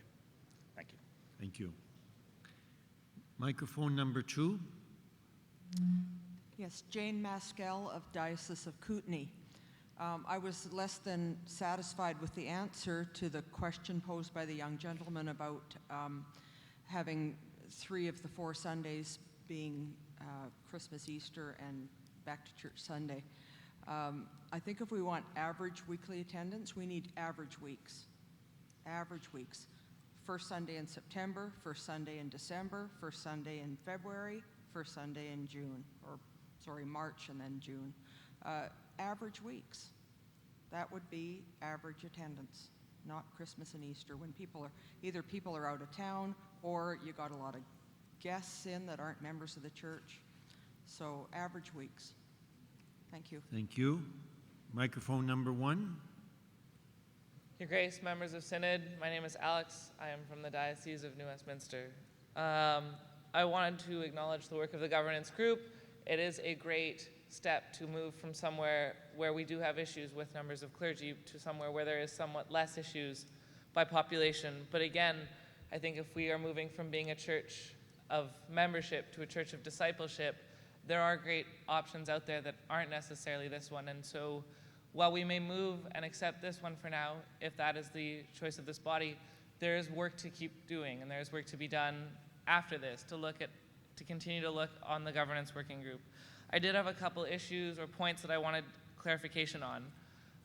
If I understand the amendment that was made, the bottom band in that bottom band from 0 to 2,500 was eliminated, and so that bottom band is 2 members from 0 to 5,000. Is that correct? That's correct. Okay.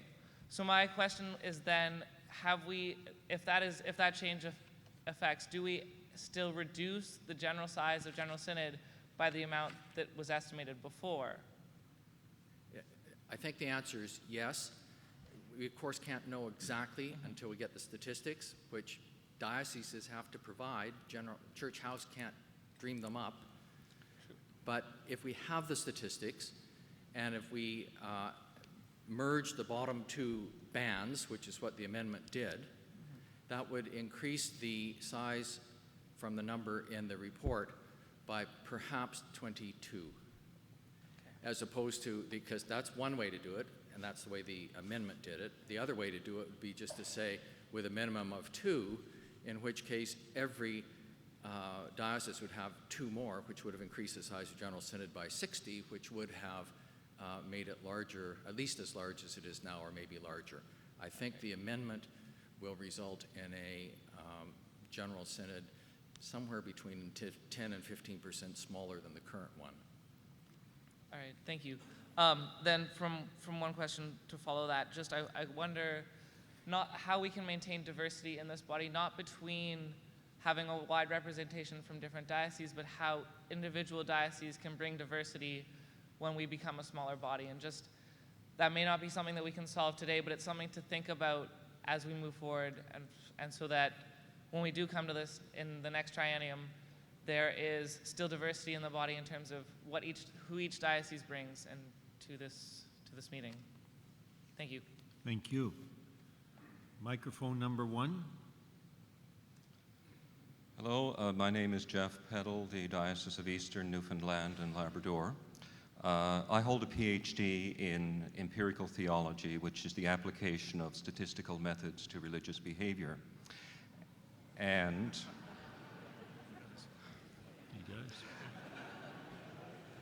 while I affirm the intent of the work that's being proposed, the outcome is only as good as the information and the data you have going in. And I will say that the data that I received from the National Church in recent years has not been of high quality. There were cases, numerous cases, where the figures I received were repeated 5 years straight with no change, which suggests to me that dioceses were simply not submitting, or the National Church was just repeating what it had. So I think we need to be extremely careful in the data that we are using and ensure that we have data that is accurate. In my own research recently, in fact, I no longer even use church attendance as a reliable measure. What I've been focusing upon recently has been baptisms, confirmations, weddings, and funerals, because these figures cannot be fudged. They should not be made up. They should be precise figures, and I think that they are reliable measures of affiliation and participation in the life of the church. And if we are not going to be about membership, but about discipleship, we need to be paying attention to the people who are coming to us during these key moments in their life. In Newfoundland, for example, our official membership is dropping, and it is dropping seriously from what it used to be. And yet, in 1961, the Anglican Church in Newfoundland and Labrador baptized 18% of live births. We are now baptizing over 30%. Our official membership has dropped, and yet our ministry to the wider community is increasing. Funeral rates in the Anglican Church, marriage rates, and now even confirmation rates in Newfoundland are all increasing at the same time that official membership is dropping. So I guess what I'm saying is that there are other ways of measuring church affiliation and participation rather than Sunday attendance. Sunday attendance is sometimes the least accurate measure of the work that the church is doing, and we need to pay attention to that. But if we are going to use attendance, let's make sure we get accurate figures, because I seriously question the figures that the National Church has been using in recent years. Thank you. Thank you. Thank you. Microphone number 1. Duke Vipperman, Diocese of Toronto. If I may read just a brief little statement from the Church of England. We've been monitoring and following along in the Diocese of Toronto and elsewhere the movement around fresh expressions of church, alternative ways of gathering people, sometimes on Sundays, sometimes on other days. Let me read you the recent report that just came out.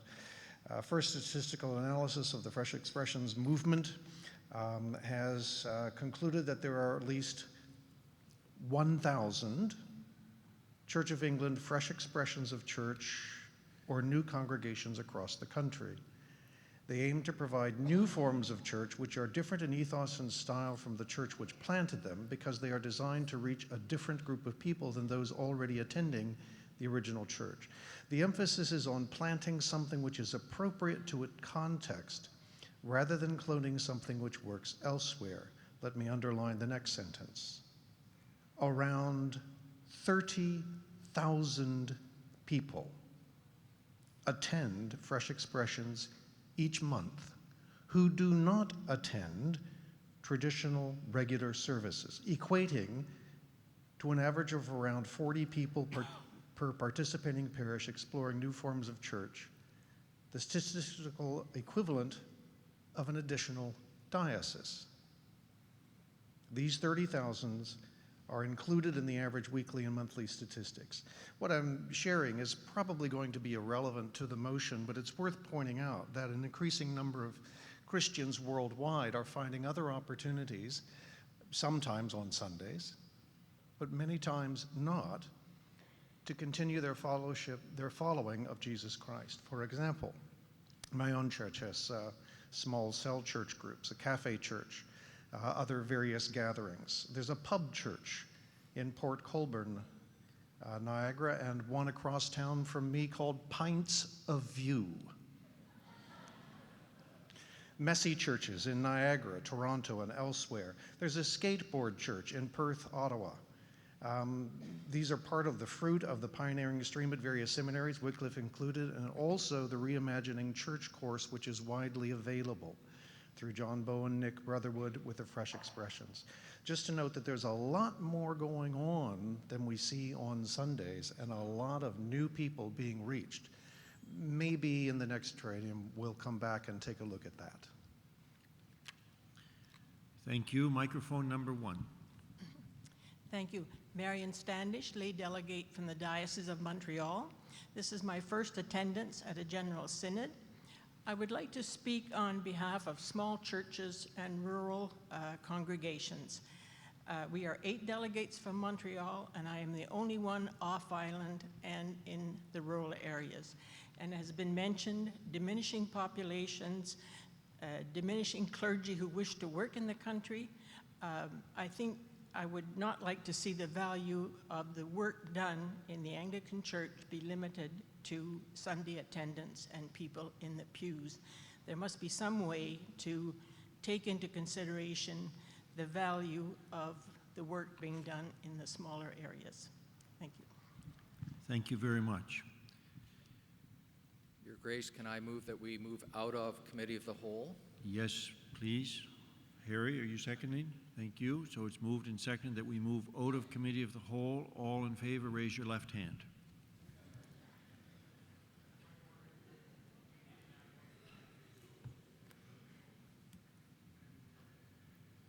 No, sir. We've been in Committee of the Whole for the last half an hour. Sorry, could you do that again for me? Those in favor to move over to the committee of the whole, raise your left hand. Sorry. Thank you. Those not in favor. Thank you. That motion's passed. So we're back into regular session, and the motion A042 as amended in a friendly manner is now before us. Microphone number 2. So, Christopher Dunn from Ottawa. Just a question of clarification. It refers to average attendance. We have 2 charts as examples. Appendix D represents average attendance, and Appendix E represents extrapolated average attendance. Is it the intent to go with extrapolated figures, which changes the number for some dioceses in significant ways? Thank you. That's a question which I'll ask. Can you respond to that, Mr. Chancellor? Yes, we're not going with either Appendix D or Appendix E. What the proposal is to go with the table that's in the motion. And the point of Appendix D and Appendix E is to try and get a feel for, well, what would it look like? So it's not the numbers that are in D or E that matter. The number is the bands that are in the motion. Just like it is currently with a number of licensed clergy. So many licensed clergy get you 1, so many licensed clergy get you 2, so many licensed clergy get you 3. Thank you.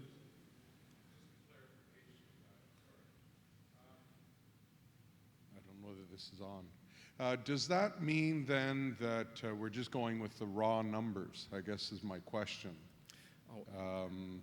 I may be missing something in that, because we talked about taking an average and then dividing it by the number of days, or the total raw number and dividing it by the number of days to get the extrapolated number. The way it would work would be this. If this were passed, we would take the average attendance at we take the attendance in the diocese at Easter 2013, Pentecost 2013, the second Sunday in September 2013, and Christmas 2013. We take the same 4 Sundays in 2014 and we divide by 8.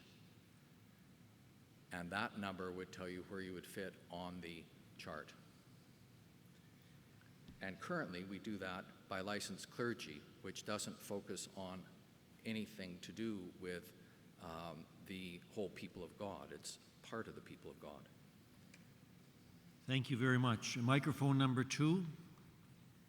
David Ashdown, Diocese of Keewatin. When I first moved to the city of Kenora 14 years ago, there was a debate about the need to have in from the cold shelter for people who are living on the streets, because some other communities were moving in this way. And a member of the committee said on the local radio, "We don't have one yet. And the reason is that this is Kenora, and we need to have a homeless shelter that we can be proud of." We still don't have a homeless shelter because we haven't been able to build one that meets our civic pride. In other words, we had to have the perfect homeless shelter, and people had to stay out in the street until we get one. I was at General Synod in 1986 in Winnipeg when the issue about representation at Synod came up, and the Bishop of Central Newfoundland at the time, I remember, was quite upset about the injustice and unfairness of representation based on number of licensed clergy. And at one point, he got so frustrated when nobody was listening, he said, "I hopes I'm not speaking too fast for you mainlanders to try and understand what I's talking about." The same thing is here. We have had however many years of talking about a formula. The present formula that we have is a rotten one. It's a terrible one. It doesn't work for anyone. It didn't work in '86. It doesn't work now. Now, what's being proposed is not a perfect formula. It has all kinds of glitches and problems with it, but it's a lot better than the one we were working on. And if we can make this move and start using one that's better than what we had, then next General Synod, the General Synod after that, we can fix it up, and get something that perhaps ultimately, like Keewatin's or Kenora's homeless shelter, we'll be proud of and be the best one on the block. But I'm urging you to vote in favor of this resolution. Of course, this formula is not perfect, but it's sure a lot better than what we've had for the last 40, 50 years. Thank you. Thank you. Microphone, no applause, please. Microphone number 1. Terry Lear, Diocese of Athabasca. In our diocese, we dispensed with representation by population and went with a straight flat number across the board for all the parishes to be represented at Synod. I don't see why that wouldn't work in this case. It would eliminate the kind of fears that our smaller dioceses have that we will be railroaded by the South and all that kind of stuff. So I think that having equal representation might be a way that we should consider going. Thank you. Microphone number 1. Oh, yes. Michael Ingham, New Westminster. There's no perfect formula, and there's certainly no formula that will cater to bruised egos. The Diocese of New Westminster, under this formula, would lose a third of our current representation. We would have the same number of members of General Synod as the Diocese of the Arctic, with approximately 25% of the average attendance in the Diocese of New Westminster on those 4 Sundays. And yet, I rise to support the motion because this assembly is one in which we need to find unity across the country, in which size and wealth should not play a part in our deliberations. And if we find that the so-called larger dioceses are being unfairly or improperly represented as this goes down the track, we can amend the formula later. But I do think we should support it, see how it works, and give it our best effort to try to find a smaller and more efficient way of working. As David Jones said at the last General Synod, the only way to change is to change. Thank you. Microphone number 2, and I think there's 2 more speakers at microphone number 2, and then I think we'll move to, I see a third one going. Go, Michael. And then I think we'll move to close the debate. Microphone number 2. Joe Wooden from the Diocese of Huron, a diocese that I guess we feel a bit beaten up these days. But all I want to point out is the fact that what happens at General Synod is important, it's significant, but it isn't going to change what goes on in the kinds of things that Duke Vipperman was talking about and in the kinds of things that are going on in our parishes all the time. So whether we have X number of delegates from a diocese or not, it won't alter the real work that's going on in the parish church. That's all I want to say. We have to go from here and go back home, try to tell people what we really would need to do, but they're going to do it anyway, regardless of what happens at General Synod. Thank you. Thank you. Microphone number 2. Brittany Cartwright, Diocese of Huron as well. I think we've had over half of our delegates speak to this. I do have several concerns about this resolution, and they've all been echoed in other speakers, but I would urge people to vote in favor because it's not a perfect formula, but if we continue to change it, it gives churches that if we communicate back to them properly, an incentive to up their game, to get their attendance up, and to actually report their statistics so that we have more than the 46% of churches that are currently reporting. Thank you. Thank you. And microphone number 2. My name is Michael Bird. I'm the Bishop of the Diocese of Niagara, and it may be a bishop who needs to ask this particular question. While I will be voting in favor of this amendment, I don't think any of this deals with the question of how many bishops should come to General Synod. I come from a diocese that's fluctuated on the number of bishops that we've had from 2 or 1.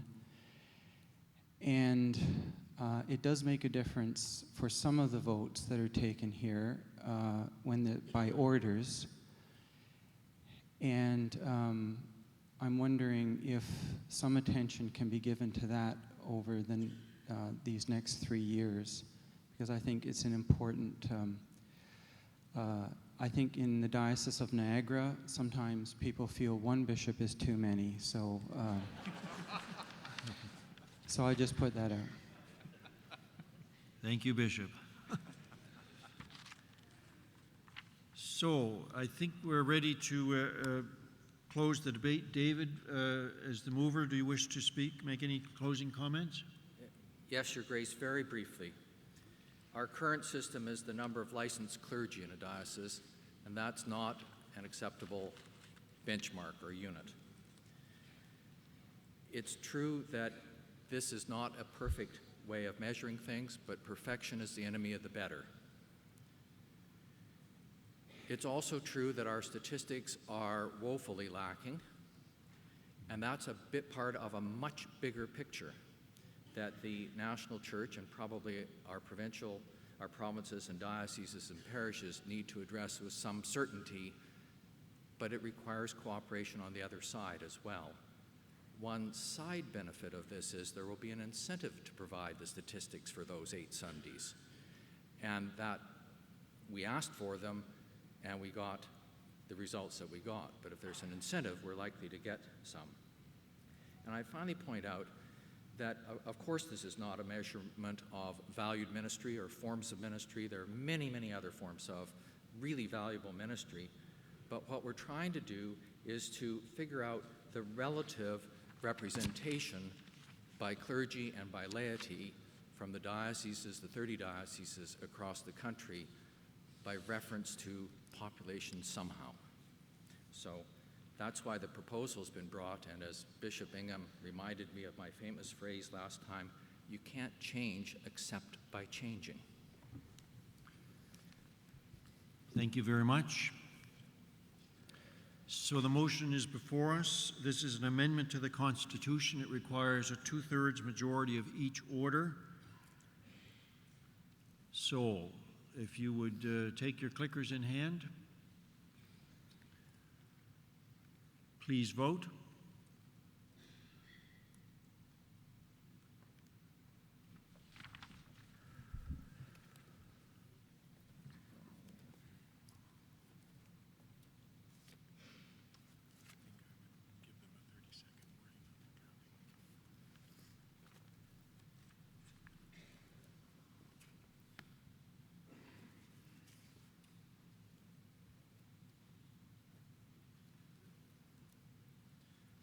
About 30 seconds more.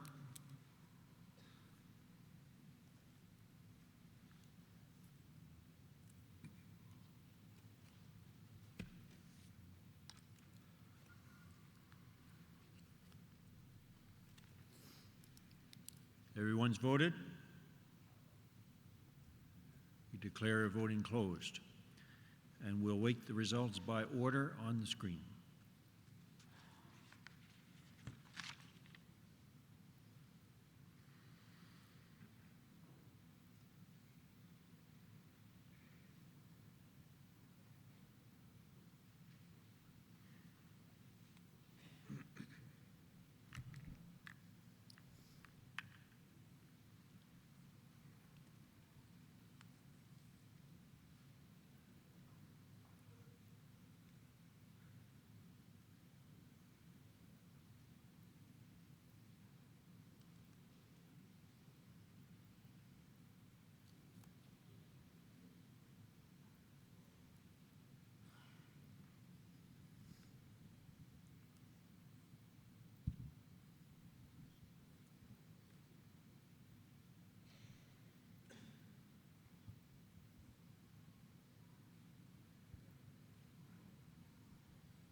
motion is carried in all three orders.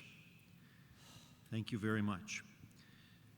Can I say a word of thanks to all of you for the respectful way in which you've both spoken and attempted to listen through the conversation in the Committee of the Whole and through the debate of the resolution.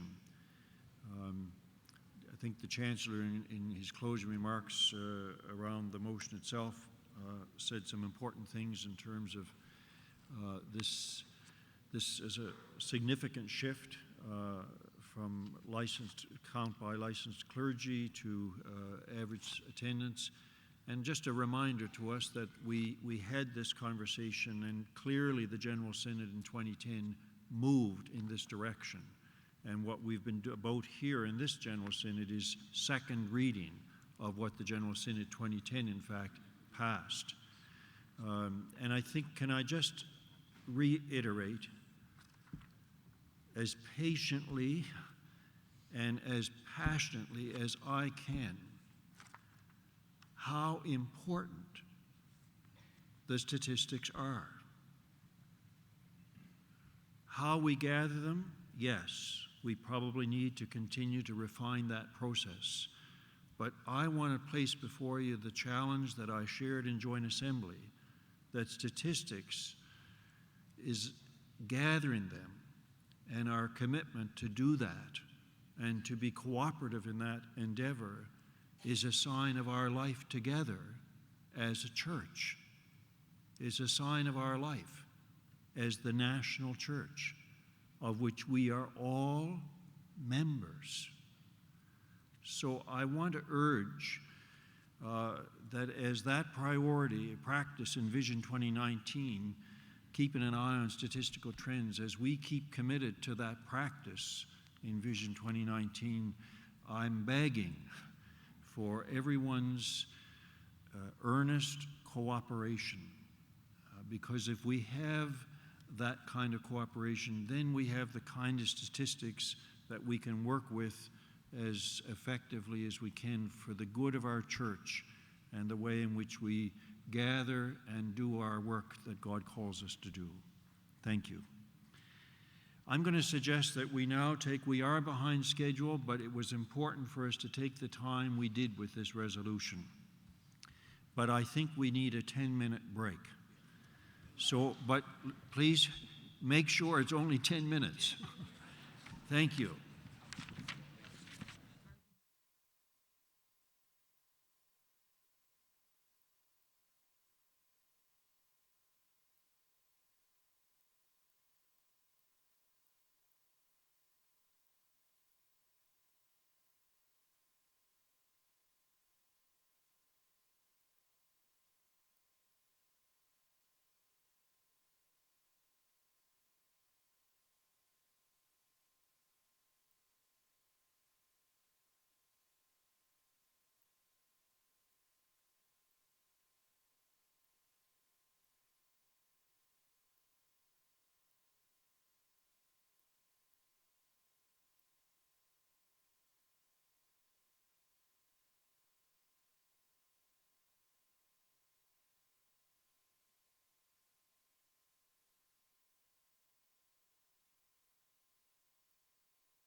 Could we send some people out into the highways and byways and compel them to come in? Get the dogs out. No, I said 10 minutes. We need some runners to go out there for us. With a junkyard dog to herd them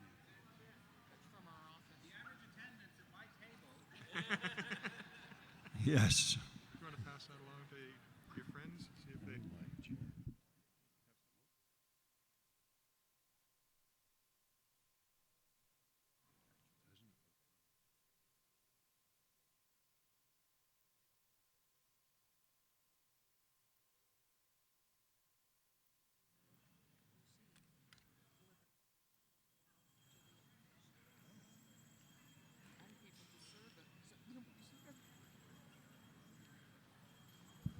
Can we have another song to bring them in? The bell is going, and I see them starting to come in. But let's do another hymn if we can. The pianist will choose. What was that?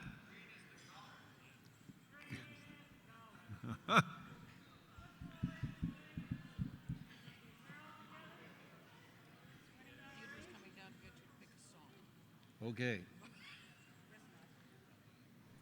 Come thou fount of every blessing. How does that sound?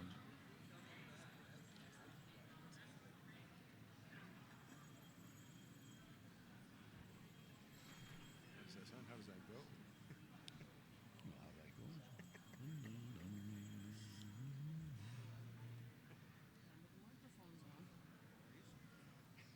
Okay, let's stand and sing.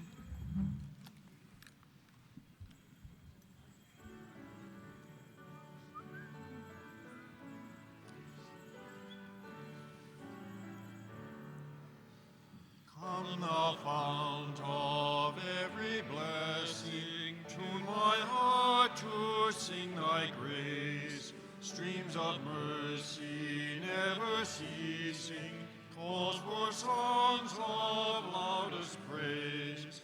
Teach me some melodious measure, sung by flaming tongues above. Oh, the vast, the boundless treasure of my God's unchanging love.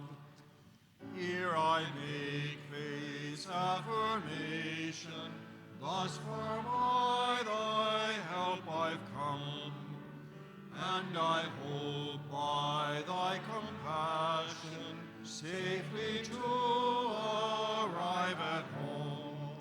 Jesus sought me when a stranger, wandering from the fold of God. He to rescue me from danger interposed his precious blood. Oh, to grace how great a debtor daily I'm constrained to be. Let thy goodness like a fetter bind my wandering heart to thee. Prone to wander, Lord, I feel it, prone to leave the God I love. Take my heart, O God, and seal it for thy courts above. Thank you very much. And thank you to our pianist, Deirdre.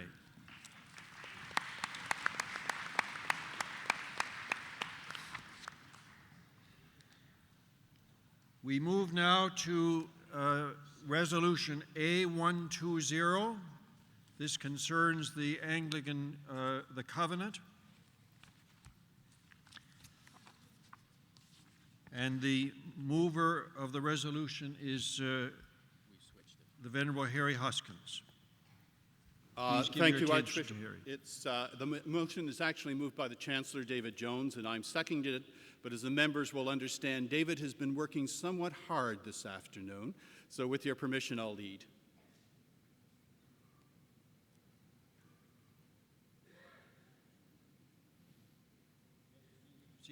Thank you, sir. I realize we're pressed for agenda time, so I'll keep the remarks quite short. The motion that comes before us has with it an explanatory note that quite concisely and clearly lays out the background. And from that background, you can see that the motion here is in fact part of a longer consideration and discussion within the Canadian Church of the agenda, and of the covenant, excuse me, and the question of whether or not the Canadian Church should adopt or reject the covenant. The General Synod meeting in Halifax 3 years ago considered this, and at that point in time came to the conclusion that there was not, in fact, a broad and clear consensus in the Canadian Church as to whether to adopt or reject. It therefore passed a motion, and you can see it in the explanatory notes, referring the matter forward to this synod. However, in order to make that a better consideration and discussion within the Canadian Church, asked that some work around support materials and reports be done. That has in fact happened. It also, however, said that the Council of General Synod should bring before you a motion for you to consider. In doing that, it realized that over the last 3-year period, there would be a number of events unfolding in the Anglican Communion, which frankly would be uncertain and largely unpredictable. They therefore left it to the Council to make a recommendation to you. That recommendation is contained in the motion before us this afternoon.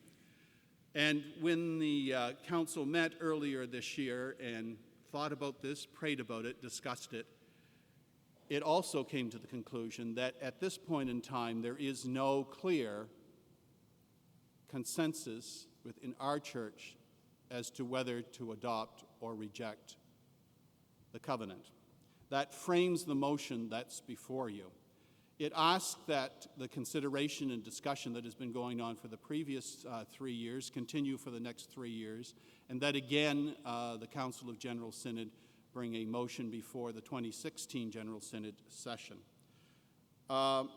It's based on the understanding, of course, that we do not yet have that consensus within the Canadian Church, but also that there are events unfolding in the communion as a whole that are as yet uncertain and largely unpredictable. We have to just look to the Church of England and its consideration of the possibility of adopting or rejecting the covenant in the last year to see how uncertain that process can be. Therefore, what this motion also does is hold our place at the table in the communion discussions. And with that, sir, I think that everything else is laid out in the explanatory note, and I would place it before the Synod. Thank you very much, Harry. And David Jones, you're seconding the motion. So a motion is before the House. Microphone number 1. Your Grace, Louise Peters, Central Interior Parishes. I move that we move into the Committee of the Whole, and I believe my new best friend, Michael Bird, is going to second that. Thank you. Michael, you're seconding. Okay, so a motion to move into the Committee of the Whole. Those in favor, raise your right hand.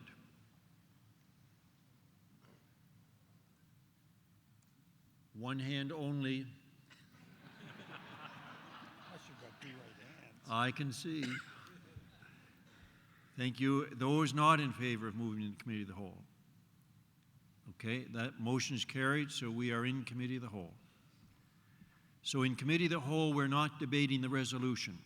It's to, again, as we had in the previous discussion around AO 42, it's to ask questions of clarification, raise concerns, share some points of view, but it's not to debate.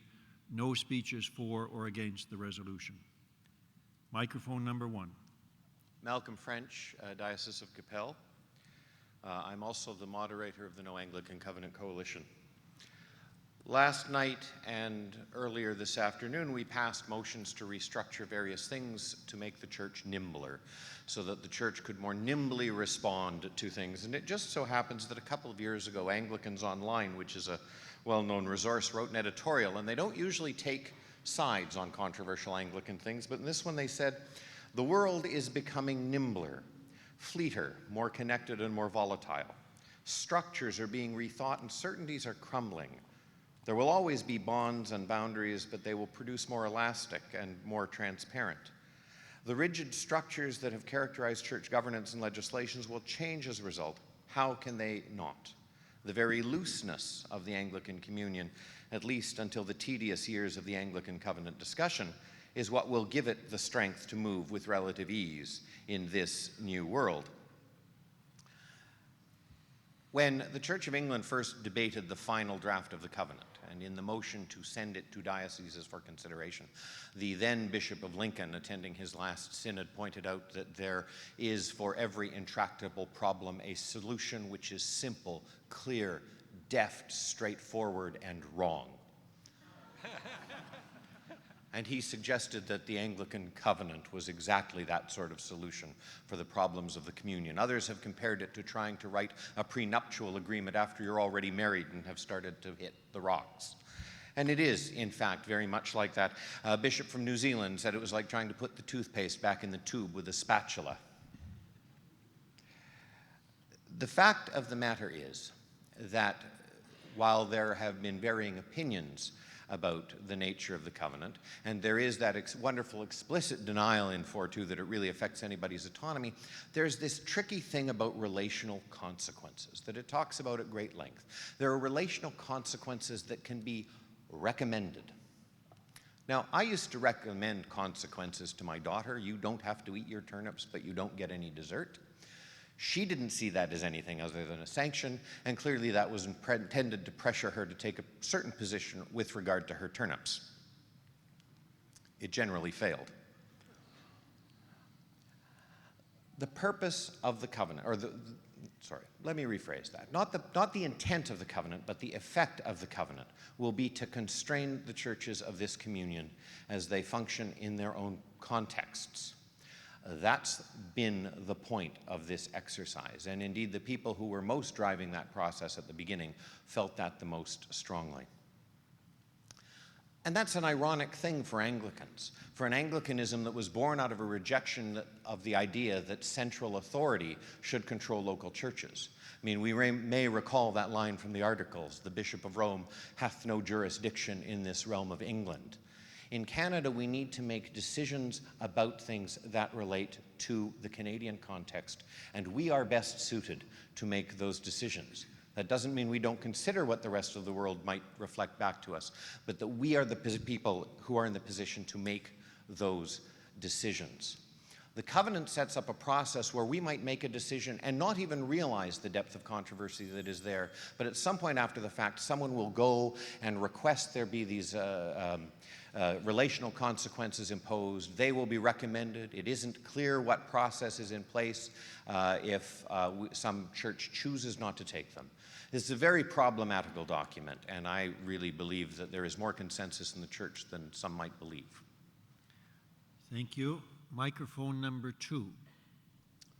Gene Packwood, Diocese of Calgary, here, Your Grace. And I just wanted to check and see whether the Anglican Communion Working Group in our church is still open for business as far as submissions from parishes, dioceses, interested groups on this subject.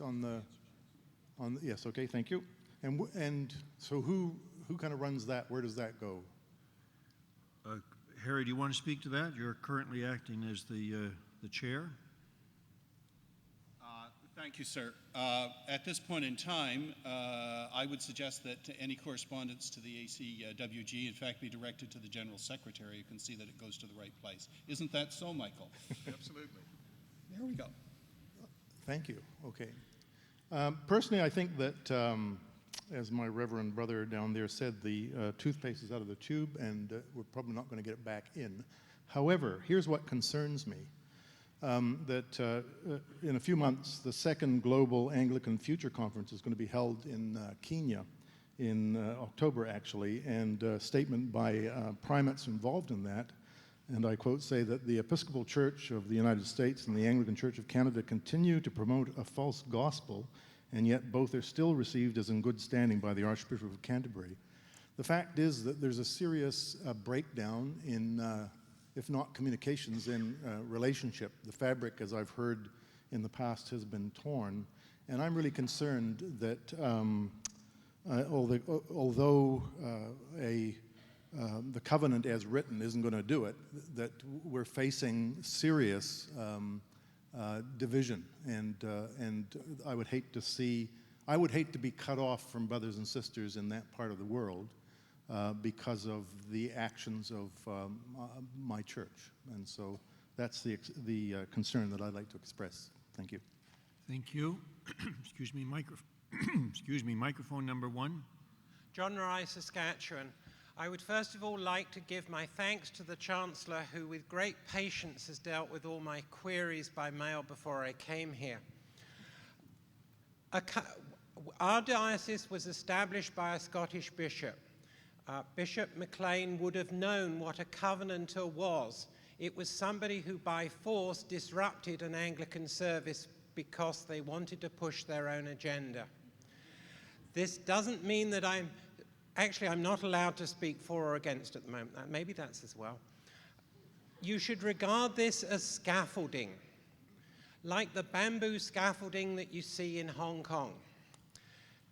This is a way that we can continue to have a dialogue. Having a dialogue is what we are good at and what we need to do. The circumstances in the Anglican Church have hugely changed during the past 3 years because of other issues regarding not far from sexuality in our northern diocese. We have not been able to have a serious debate on this. We have been told that this will impair our connections with the Diocese of South Sudan and East Africa, and also some of the discussions that are going on between us and the Roman Catholics in very positive ways. We do not want to break relationships with anyone. To use the picture of the bamboo scaffolding, we can either use it to beat each other or to build a better building. Thank you. Thank you. Microphone number 2.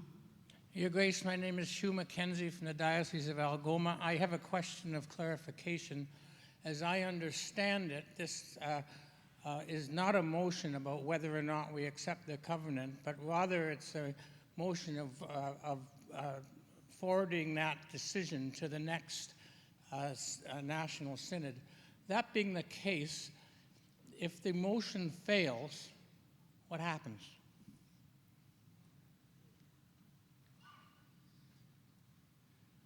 David, do you want to speak to that? Want might be an inoperative word. Yes, I will speak to it. If the motion fails, then there is no motion in front of this General Synod about the covenant, whether to adopt or not adopt the covenant, and I presume that it would lie to General Synod 2016 for there to be a motion there. Yeah, to do what they want. To do what it wants to do. But there's no process in the meantime. But there's no process in the meantime, and it certainly would not be either a yes or a no to the covenant today.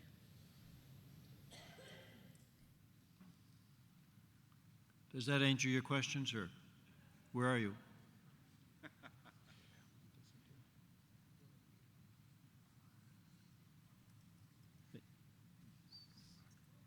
Okay, he's coming back. This is an important question.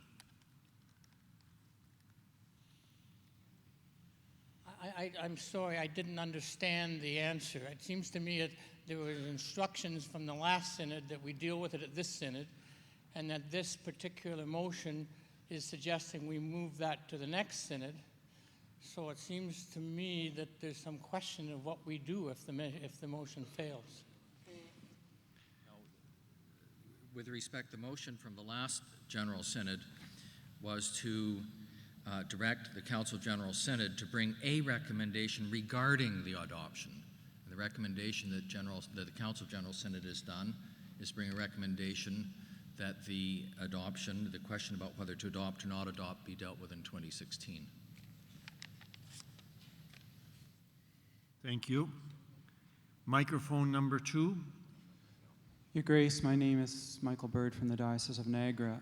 I was a member of the Covenant Working Group that in response to last General Synod's request, spend a year working on materials and a resource kit to help parishes across Canada explore the covenant and to be prepared for a discussion at this time. My understanding is, and I can be corrected, but I think I'm correct, that resource material has gone almost completely unused. And I would therefore submit that we're not in any more of a position at this present time to deal with the question. Thank you. Microphone number 1. Grace, Michael Olton from the Diocese of Ontario. I just want to point out that I had the great privilege as a new bishop of being part of the continuing dialogue that's been going on between bishops from Africa and Canada, and with some involvement bishops from the United States that took place in Cape Town a number of weeks ago. What an amazing experience that was to engage in that dialogue and to be a new bishop there in that fourth dialogue and to feel completely engaged in what was going on, part of something. It was like, you worry about whether you're going to be on the outside of it looking in. And they spoke to us about the fact that when they began the first dialogue, it was kind of a dance around the room. But now, after 4 dialogues, there's this amazing engagement as we look at our particular cultural context in which we live, move, and have our being. What I would love to see is more opportunities, not just at the Episcopal level, but at other levels of the Church, to engage in that kind of dialogue. We've been saying a number of times today that it's all about the relationships and how important they are. And I think those are the opportunities that build greater understanding between people of very disparate backgrounds. Thank you. Thank you. Microphone number 2. Edward Simonton, Archdeacon in the Diocese of Quebec. I'm on record with some incredibly mind-numbing deconstruction of the historical and ecclesiological background of some of the non-Church of England tradition provinces and how that fits into the covenant, which you would like if that is the sort of thing you like, but I doubt it.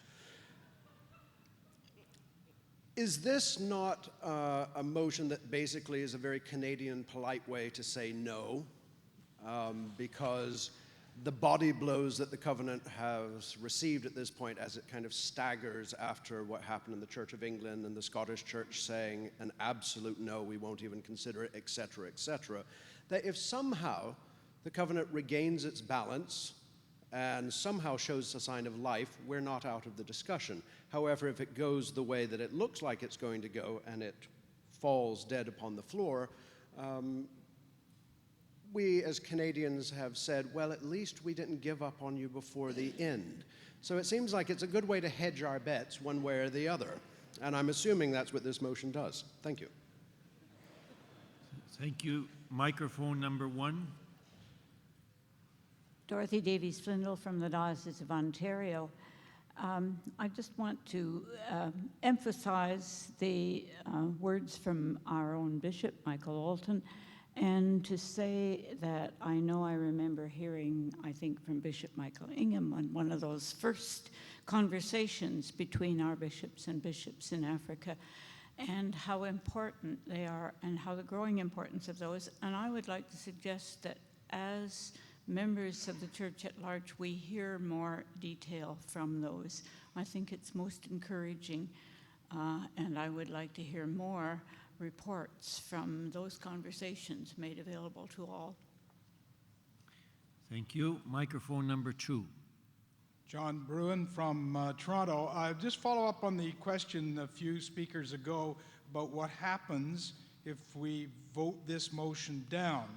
I accept that as far as a statement from this synod goes, the answer is clear. We would be saying nothing. But I wonder if you or someone else might, because we're in Committee of the Whole, just elaborate a little bit in terms of the impact of saying nothing in terms of our conversations and participation in the Anglican Communion. I'm not a huge fan, to put it mildly, of the covenant, and I thought the last speaker spoke my mind, as the Quakers say. But it would see, what my understanding is that saying nothing is at the very least impolite, and that if we want to continue to be at the table of the discussion, this motion keeps us at that table. There's no statement that this synod is making pro or con about the covenant, but at least we're giving the process the respect it is due if we are to be members of the communion and are to participate in the discussions at that level. Is my understanding correct? Yes, thank you. We'll say something a bit more. We'll try and answer your question. Microphone number 2. Members of Synod, Linda Nichols, Diocese of Toronto. I have not been part of the bishops' dialogue with bishops between Canada and Africa, but I did have the opportunity of interviewing some of the bishops when they were here as part of the Toronto consultation. And in response to Dorothy Davies-Flindle's question about more information, I just encourage people to look at the Anglican website. The videos of those interviews are there, and it was profoundly moving to hear the African bishops talking about what they have learned and experienced, as well as some of our Canadian bishops, what they have learned and experienced. As well, each one of those bishops' dialogues has produced a statement, a joint statement, that has come out of those dialogues from London, Dar es Salaam, Cape Town, Toronto, and I know that those are also available on the website, and I encourage you to read them and hear. It is not about negating our differences. It's about learning to listen closely and deeply about what it means to be God's people in mission wherever we are. And I think we will discover the depth of our ability to remain at the table together, even while we struggle with questions of deep difference, some of those on issues of morality and human sexuality and other things. So I just draw your attention to those videos and to the statements and urge you to read them. Thank you very much. Microphone number 1 or 2. Sue Moxley, the Diocese of Nova Scotia and PEI. I just want to elaborate a bit more on this process about building relationships, because sometimes it sounds like only bishops get to do these things. But I had time on my sabbatical last year to go to Tanzania, and one of the things that I went to look at was what is our Primates Fund doing as a project there. And as part of that, every place we went, there were conversations about the relationship between the Anglican Church of Canada and other parts of the world. And they were always asking for information. They were always polite. They were always, we value you and we want to be in a relationship. So that part is there. The other thing I've learned, because I've had the opportunity to be the bishop at the Consultative Council, is that at the worldwide level, the Canadian Church is seen very positively. We make a contribution, as Kenneth Kieran's had said, in terms of people. We're part of a lot of things that go on. And so it's not just this covenant that's the make or break deal. When people actually work with people on the Women's Network, on the Environment Network, on the mission team, all of those relationships are built. And as people travel between dioceses in the companion diocese relationships, those relationships are built. And the relationship piece we can all be part of because we're part of the Primates Fund, because we're part of the Food Grains Bank, because we're part of lots of different things. We can all be part of building those relationships. We don't have to sit back and wait for somebody else to tell us this is the document that's going to tell us how to be in relationship. Thank you. Microphone number 2.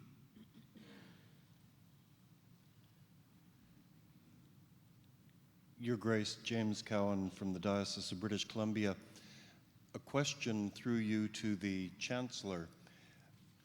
General Synod 2010 did, in Section 5 of the resolution, ask that the Council of General Synod bring a recommendation regarding adoption of the covenant, and you have interpreted that. This resolution directs the Council of General Synod to bring a recommendation regarding the adoption of the covenant.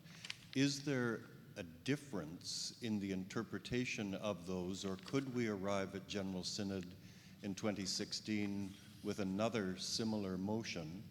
And so should Section 3 actually read to bring a recommendation to adopt the covenant or to reject the covenant to General Synod 2016?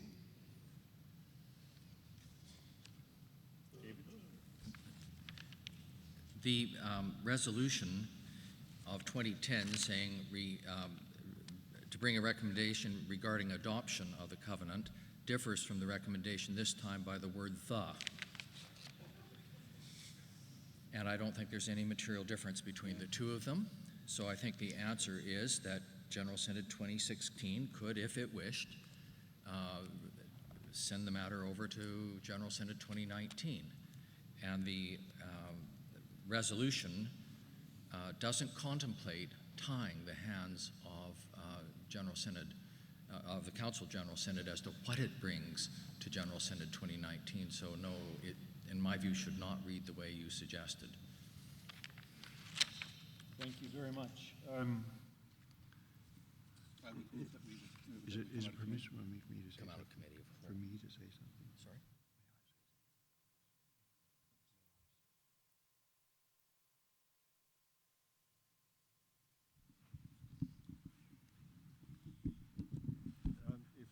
If I could just, Bob is in the chair actually for this, but I just want to point out a couple of things. Well, maybe we better hear from microphone number 2 first, and because I'm sensing we're at a point where we can begin to move out of committee of the whole. But let's hear from microphone number 2. Then I have a couple of remarks I'd like to make, and then we perhaps can move out of committee of the whole. Peter Wall, Diocese of Niagara. Your Grace and members of Synod, as an incoming member of the Council of General Synod, but as someone who has sat on the Council before and has sat through many conversations about this matter, I am concerned about paragraph number 3 of the resolution. I'm deeply moved by the comments that have been made by people about how we need to continue talking and continue to be relational.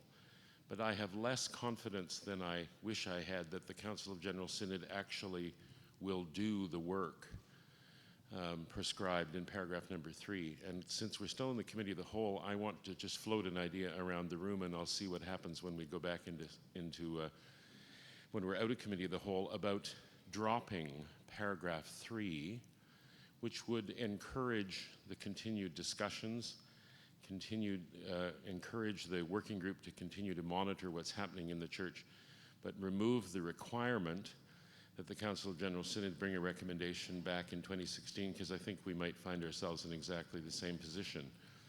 Paragraph 2 does require a report to the Council of General Synod in the spring of 2016, at which time the Council, in its wisdom, could make a decision. But I'm concerned about the fact that we now, for another General Synod, are doing exactly the same thing with no seeming end to this. Thank you. Thank you.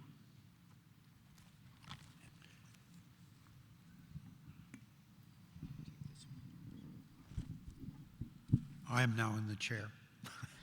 Archbishop. There's authority for you. Or maybe you call that power. Can I just try to make a few comments that I hope may be helpful, since we're still in Committee of the Whole. First of all, it seems to me that the resolution that we passed at General Synod 2010 was pretty comprehensive in terms of what General Synod was asking our church to do in relation to the subject of the covenant. We received it, the text. We requested that materials be prepared under the auspices of the Anglican Communion Working Group for study across the church. That all happened. The materials were released last Pentecost, 2 2 years ago at Pentecost. The materials were all available on the website. I have checked at least once in a meeting of the House of Bishops in which I literally invited every bishop in the country, every diocese, to speak to the House as to what was going on in their diocese with respect to the use of those materials. And the reality, as we've heard someone say already, is that the use of the materials has been scattered, to say the least. Even in dioceses where there have been some that have actually moved resolutions within their own synods with respect to adopting the covenant, and there are a couple of those that have taken that sort of action, there is that sense that across the whole church there hasn't been a lot of energy poured into the conversation. But the materials are there. They're still on the website and accessible to any parishes or dioceses that want to engage them in discussion. We also, in that resolution of General Synod 2010, requested Faith Worship Ministry to take on a fair big piece of work in terms of providing some advice on implications of a decision to adopt or not adopt the covenant, implications of a theological nature, ecclesiological nature, legal and constitutional. You will find their report on that matter in the document, in the convening circular 009. It's one of the appendices in their report. I would encourage you to take a look at that report. And one of the things that I've noticed in the report is that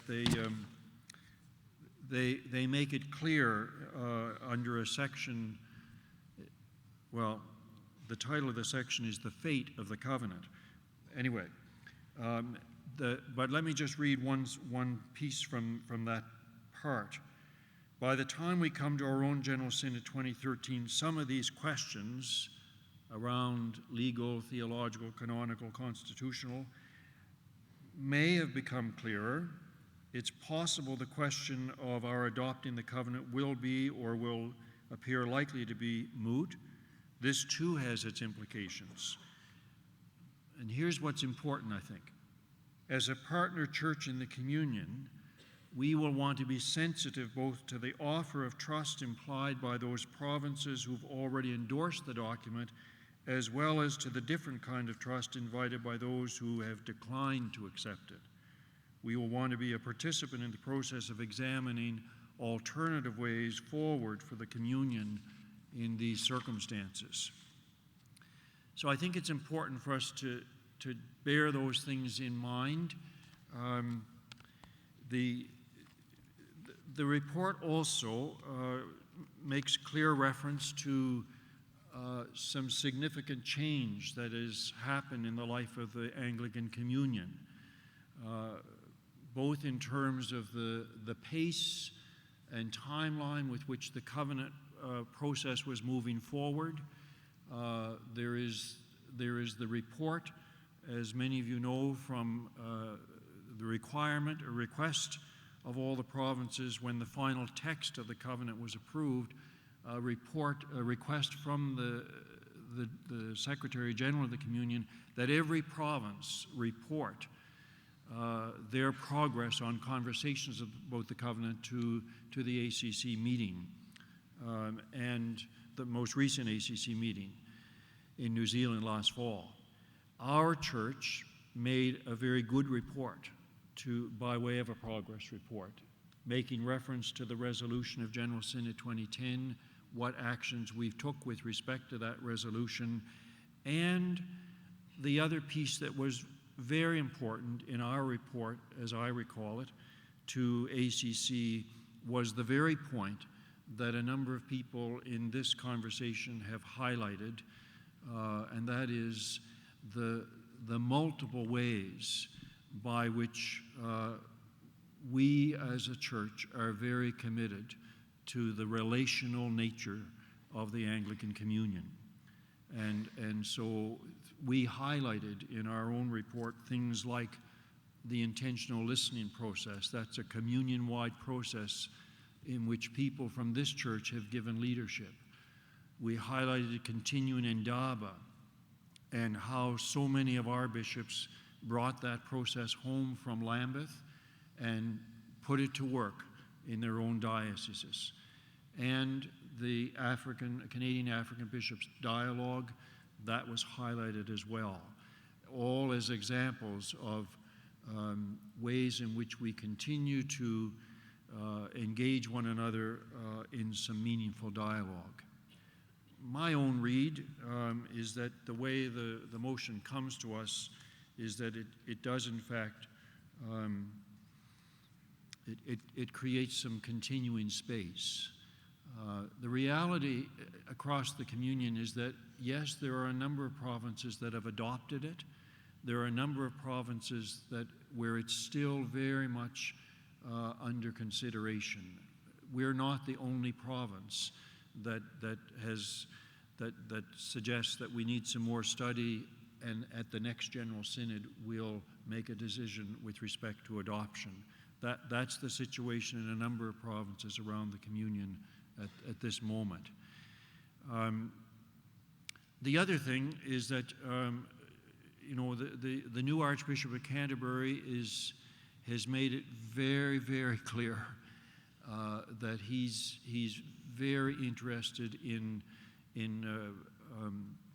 building relationships. He wants to build on the work of Rowan Williams, to keep building relationships and to carefully and prayerfully work at restoring relationships in whatever ways we need to be doing that as a communion.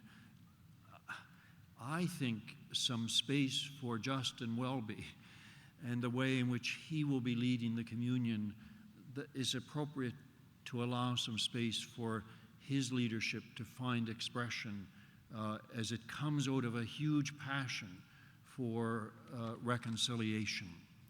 Comes out of Coventry, where he led Ministry of Reconciliation for a number of years. So some space for him to continue to put his stamp of leadership on the life of the communion, some space for us to continue conversations within our own church and to continue to make a contribution, if we can, to the communion with respect to any further conversations about the covenant. I think it's important for us to say that one of the points that's been clearly made is that the way the resolution is worded, we don't, as it were, shove ourselves back from the table. We say we're taking our time with this conversation. It's continuing, and we desire to still be at the table. So I think I wanted to share those reflections, Mr. Chair. Thank you, Archbishop. I will now return the chair to you. Are we ready to move out of Committee of the Whole? So moved. Thank you. It's been moved.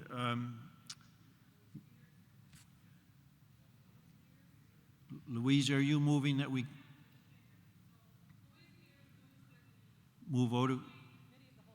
Thank you very much. And a seconder? Second. Harry, thank you. So the motion, yes? Yeah, Microphone number 2? I think I was on my feet whenever you're broaching the question. Pardon? Sorry, dear. I was on Darren McCartney, Diocese of the Arctic. I think I was on my feet whenever you started your question. May I make a comment? Well, we've got a resolution right in front of us at this moment, Darren, to move out of Committee of the Whole. Yeah, I think I was on my feet before that actually took place. Pardon me? I was on my feet before that took place. Oh, I'm sorry, I didn't see you. Yeah. No, I just wanted to, may I continue? Can I continue? Yes, you may. I would just like to reiterate your comments with regards to not pushing away from the table. I had the opportunity of sitting down with Lord Eames in his front living room and listened to him as he reflected on the progress of the Anglican Covenant. And it came out of a time of great pain. We've heard just recently how we have good relationships with other parts of the Anglican Communion. That's true. But we also have difficult relationships with others, or others perceive us in a negative sense. And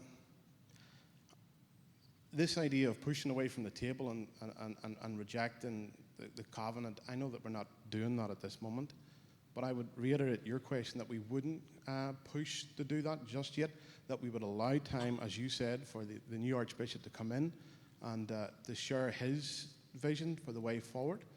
I think that would be a good thing. And I think, too, that it wouldn't compound any more difficulties for us around the Anglican Communion. Thank you. Thank you, Darren. So a motion then to move out of Committee of the Whole is before us.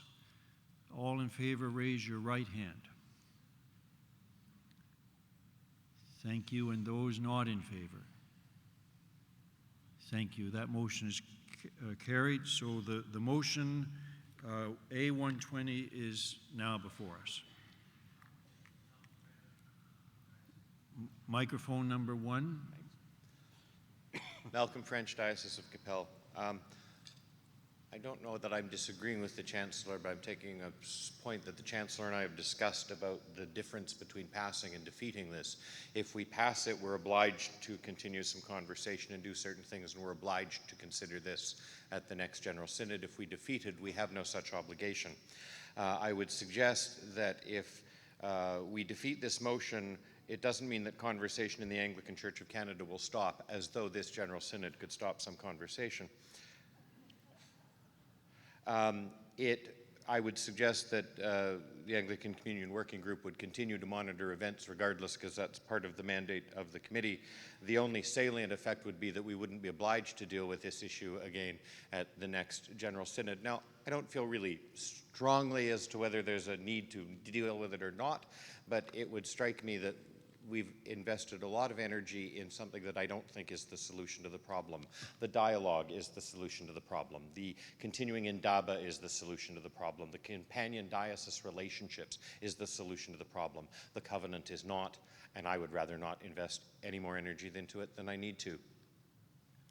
Thank you. I see no other persons at the microphones. Are you coming to a microphone, Edward? You're going to sit down, okay. Sorry. So, no other question, no other points then? Are you going to a microphone? Thank you. Microphone number 2. Marion Thompson, Toronto.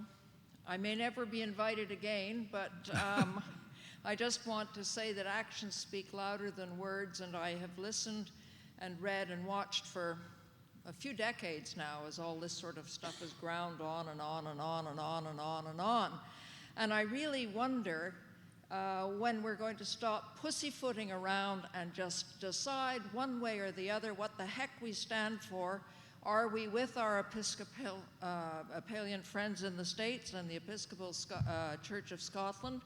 Or are we just going to wander forever in this swamp of words and words and more words and deferments? It just gets so frustrating. And surely the people who have lifetimes vested in the outcome of this, surely they are frustrated beyond speech at this time to see the possibility that yet again it will be deferred and deferred. That's all. That's all. I had to say it. Thank you. Microphone number 1. Mary Lysecki, Diocese of Rupert's Land. My concern is that I believe our colonial history has a huge, is part of the reason why all of this discussion is happening in the first place, why the covenant was requested.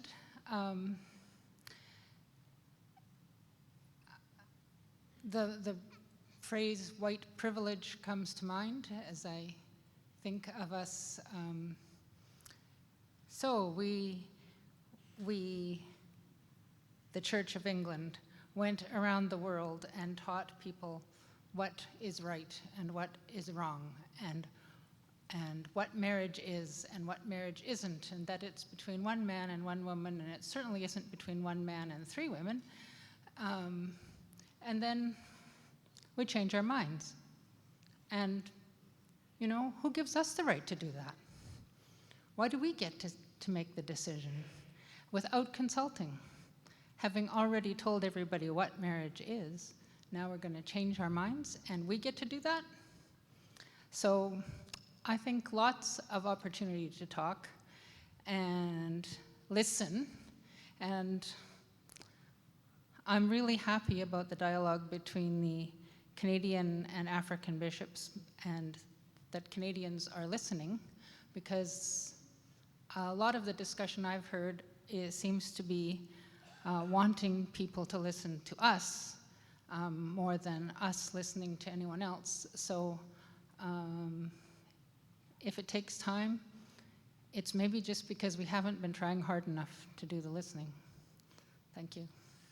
Thank you. I see one more speaker who wishes to speak. Microphone number 1.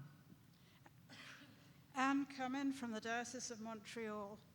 As far as I can gather from answers to questions, whether we pass this resolution or defeat it, we're not going to do anything until 2016 in any case. I would like to recommend that we pass the resolution, and I'd also like to call the question. Thank you. So, the notice of motion resolution is before you for vote, and this is a simple majority, Mr. Chancellor. Thank you. So all those in favor, please raise your right hand.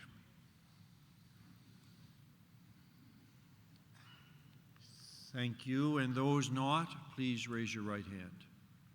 The motion is carried. Thank you. Thank you for your courtesy and patience in Committee of the Whole and in the debate of the resolution. Now we move to Jerusalem. Notice of motion A171. Thank you. And if you'll give your attention to the side podium to Richard Lesseur.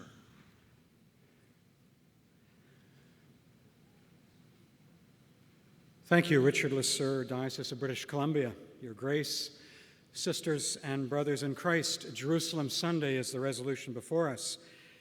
And I speak to this resolution as the chair of the newly formed Canadian Companions of the Episcopal Diocese of Jerusalem, which is a new initiative of our church in this past triennium in response to motions that were taken and passed and adopted in the last meeting of General Synod in Nova Scotia in 2010, which, with the presence of Bishop Sohail Dewani, the Palestinian bishop in Jerusalem of the Episcopal Church of Jerusalem, present, we adopted motions that said that we wish to strengthen our relationship with our partners in the Diocese of Jerusalem in the Middle East.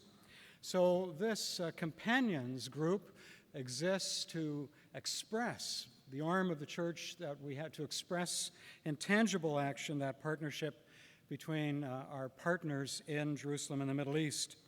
So I'm actually pleased that this resolution was lifted from the no debate list, because it gives opportunity to bring more into the consciousness of our life as a church this particular suggestion of a Jerusalem Sunday. And please note, as you look at this resolution, it begins with the word invite. This does not seek to change our liturgical calendar. It is not a requirement. It's not even a request. It is an invitation to observe the seventh Sunday of Easter, commonly known as the Sunday after Ascension Day, as Jerusalem Sunday. And on that day, that in congregations special attention is given to the work of the Anglican Church in the land of our Lord's birth, death, resurrection, and ascension. And possibly then to also take up a special financial offering as a gift to the Diocese of Jerusalem. Now, while this resolution comes from the Partners in Mission and Eco Justice Committee, it was initiated actually in the work of this newly formed entity, the Canadian Companions of the Episcopal Diocese of Jerusalem, the advisory council that's been guiding this work and looking for ways to help promote within the life of our church our learning, our understanding, our awareness, and our responsiveness to the Episcopal Diocese of Jerusalem, its mission, ministries, and witness through a wide region in Syria, Lebanon, Jordan, Gaza, the West Bank, and Israel. Interesting to note this morning, when we came to adopt and then proclaim as we stood the Joint Assembly Declaration, to note the model that we used when it came to consider homelessness, a model of awareness that began with learn, act, advocate, and pray. You know, we pray for the peace of Jerusalem. All of us do that. We add it into our liturgies, our prayers of the people, especially with each new instance of tragedy and sorrow in that land, or suffering, or the failure of the peace process. And we pray fervently and heartfully, but it's not enough to just pray fervently and wring our hands. That's not what partnership is. Partnership is you learn and raise awareness. You act in support of those in crisis. You advocate, and then you know what to pray for. So the rationale for selecting this particular Sunday in that advisory council was that it would not need to change the lections, the readings, or the collects. At the Sunday after Ascension, the collects begin, the readings continue from Jerusalem, or begin from Jerusalem, Acts chapter 1. Jesus says, "You will be my witnesses in Jerusalem, Samaria, and Judea, and to the ends of the earth." And we thought that's the best Sunday on which to promote this notion. And then one can bring to it all the creativity they wish. Thank you. Thank you very much. You are moving, and Bishop Michael Ingham, you're seconding. Do you wish to speak, Michael? No? So the motion is before us. Microphone number 2. John Nickel, the Diocese of Central Newfoundland. Excuse me. I agree with the first two parts of this motion, that we need to promote Jerusalem and our understanding of it. But I have a problem with the third part of taking up a special collection for Jerusalem.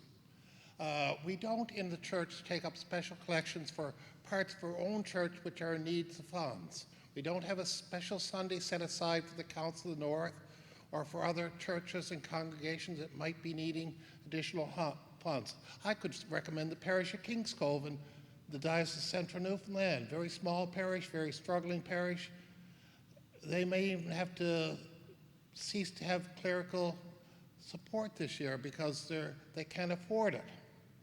We don't take up special collections for other parts. We don't mandate from General Synod that there be a collection for youth ministries taken up on a particular Sunday, or other areas that we witness.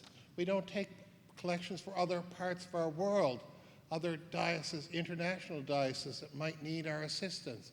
We might do it in individual churches, but we don't mandate it from General Synod that we need to do that. And so I support the first two parts of this motion, but I have a problem with the third part of mandating a special collection on that special Sunday. Thank you. Thank you. Microphone number 2, or 1. Your Grace, Michael Ingham, New Westminster. I wanted to reserve my privilege of speaking as a seconder until I saw why the matter was removed from the no debate list. The first collection in the Christian Church was organized by St. Paul for the church in Jerusalem. There is biblical precedent for what now several provinces of the Anglican Communion already do. Jerusalem, the Diocese of Jerusalem, represents a particular place in the Christian religion and in the hearts of many of us. There are about 1,000 Anglicans left in the Diocese of Jerusalem. The troubles of the last many years have led to a kind of Palestinian exodus, and fewer people are left in the church itself to support its many ministries. There are over 40 ministries of schools, hospitals, clinics, as well as churches that the Diocese of Jerusalem seeks every year to fund and support financially. There are many instances, in fact, when we have taken up collections in Canada for parts of our country which we have recognized as having a special need or a special place. It was not long ago in the province of BC and Yukon, we held a collection for the cathedral in Prince Rupert. We have, many of us participated in the restoration of the cathedral in the Diocese of the Arctic. And from time to time, there are occasions in which we do raise money for people in particular situations of need. I think Jerusalem is a special need. If we will not support the church in Jerusalem financially, then eventually there will be no church in Jerusalem except a biblical memory. Thank you. Microphone number 2. Your Grace, Member of Synod, Edward Simonton, Diocese of Quebec. I have a wager with myself that I would pay PWRDF $20 if I spoke more than once, so good for them, they just got $20. So I apologize for saying something again, but I support this motion completely. However, I hope that all the good work that has gone into this is not eroded by the growing tendency of the Western liturgical churches to transfer the major feasts, the 7 great feasts of the church, either by anticipating like Epiphany or transferring like All Saints Sunday. Our Roman Catholic brothers and sisters in most of the Western world have been transferring Ascension to the Sunday. Making it Ascension Sunday so that our people are able to observe that. And the liturgical work of trying to put more emphasis on that Sunday as one of the 7 great feasts, I think is going to grow and grow as the next few decades come. And I hope that all the work that has been put into this will not get eroded by that trend liturgically, but maybe find a way to be pushed to another Sunday or some way that this can be kept, because that's my only fear here. And I also want to emphasize that this is an importance of why Eco-Justice, Liturgy Task Force, FWM, and all the different committees need to speak to one another and to be informed by one another so that this doesn't happen. Thank you. Thank you. I see no other speakers at the microphones, so, well, now there's someone on the run. Microphone number 1. Thank you, Your Grace. Margot Hearn from Haida Gwaii, Diocese of Caledonia. Perhaps I'm a little concerned about the politics of this. And I'd need some clarification. It may have nothing to do with it, but might it be perceived that we support Israel over Palestine in dealing with a question like this? Are there Christians in Palestine we might also be able to help? Or is Palestine, Lebanon, already part of this? Thank you. You're speaking to raising a question about the third part of the motion? I'm raising a question about the motion itself, to have a Jerusalem, particularly focusing on Jerusalem, which is in Israel. I think the resolution, if I may respond, as I understand, the resolution is about a church-to-church relationship. It's about a partnership, a global partner that our church has decided through an acts of General Synod in 2010 that we want to strengthen our ties with and our solidarity with the witness of the church in Jerusalem and the Holy Land. Might it be perceived in that case that we are not supporting Palestine? Palestine and Lebanon are in the diocese. Good. Thank you. Thank you. Microphone number 1. Okay. Oh, she's going. Okay. Microphone number 2. Patricia Drummond, Archdeacon of Fredericton. I'm going to support the motion wholeheartedly. I was in Jerusalem about 4 years ago, and the church there is made up of Palestinian Christians for the most part. It's in the Palestinian area of Jerusalem. And they need our help. And it would be a terrible shame if the church in Jerusalem was non-existent. I support the speaker who spoke in favor of that. They're under threat from many different areas, and particularly from the Israelis. The Palestinians in Jerusalem are suffering. Yes. And in our diocese, many of our churches take up special collections for many different things. That's not an issue, I don't think. Thank you. The motion is before us. All in favor signify by raising your right hand. Those not in favor.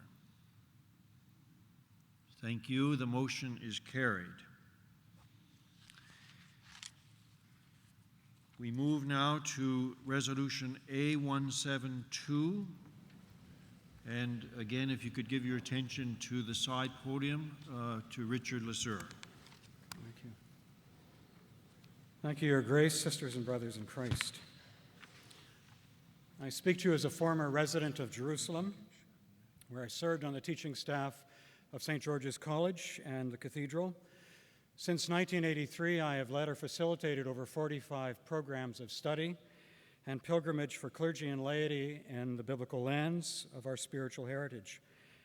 And I speak to you out of that experience and what I have seen. 2 blocks from here, there is a flame that burns in the middle of a vast lawn, and it burns in front of a huge structure that we call our Peace Tower. From that flame, a fountain flows out with water in all directions that flows over bronze shields representing every territory and province of our country. I stood there the other day and I said, that's Amos. Let justice roll down like waters and righteousness like ever-flowing streams. We know the freedoms and privileges of this land, and we know them not just as a gift, but as something that we defend and uphold for every person in this land. This resolution exists before us because that is not the experience in the land of Palestine, Israel. One land with 2 peoples, one people who are free in every way that we would understand, and the other who live under policies, measures, laws, and systemic prejudice that you would find appalling if you knew all that takes place that is not reported in our press. One of the greatest challenges I face always with the groups that I facilitate is assisting them with the cognitive shock that they go through as they discover realities which they did not realize exist as far more disturbing than anything they've ever been led to understand before. Because the natural inclination is to resist new awareness that challenges or calls into question our understanding and beliefs. The difference behind this resolution is that whereas in the past one might say, well, how can we weigh in on such a complex subject as the Palestinian-Israeli question and knowledgeably make determinations as a group? This resolution is in response to a document that comes directly from the Christian brothers and sisters in Israel, Palestine, and is signed by all the patriarchs and heads of the churches in and of Jerusalem, including our Anglican Palestinian Bishop Suhail Douani. It is their word to the world. That's how it begins, their word to the world. It's their voice appealing to us, and this is new. And this resolution before you is a moderate and measured response to that appeal. It's not a perfect resolution. Goodness knows, how could we ever have one? Some feel it's not gone far enough. Some feel it's gone too far. Some feel it ignores other regional issues. And because it's the only resolution that is before us at this synod, there can be an inclination now to pack it full of other clauses and other affirmations, or try to wordsmith it on the floor of this synod in a way that actually could make it quite just an omnibus motion, so top-heavy that it would topple and maybe be referred to a committee, and that would be very unfortunate. The first two parts, it's a three-part motion as you see. The first two parts of the resolution are effectively a reiteration of the Resolution 184 that was passed 3 years ago at General Synod in Nova Scotia. Part 3 seeks to commit us to educate ourselves and become far more aware of what is taking place and consider how we might respond. So first, to read and hear and learn what the heads of the churches of Jerusalem are saying to us, the Kairos Palestine document. And I would point out there's a very fine study guide that's been produced here in Canada by the Canadian Churches Forum for Global Ministries. It's a 3-session study guide. We've got 50 copies in the booth for the Canadian companions, and you're welcome to help yourself to them.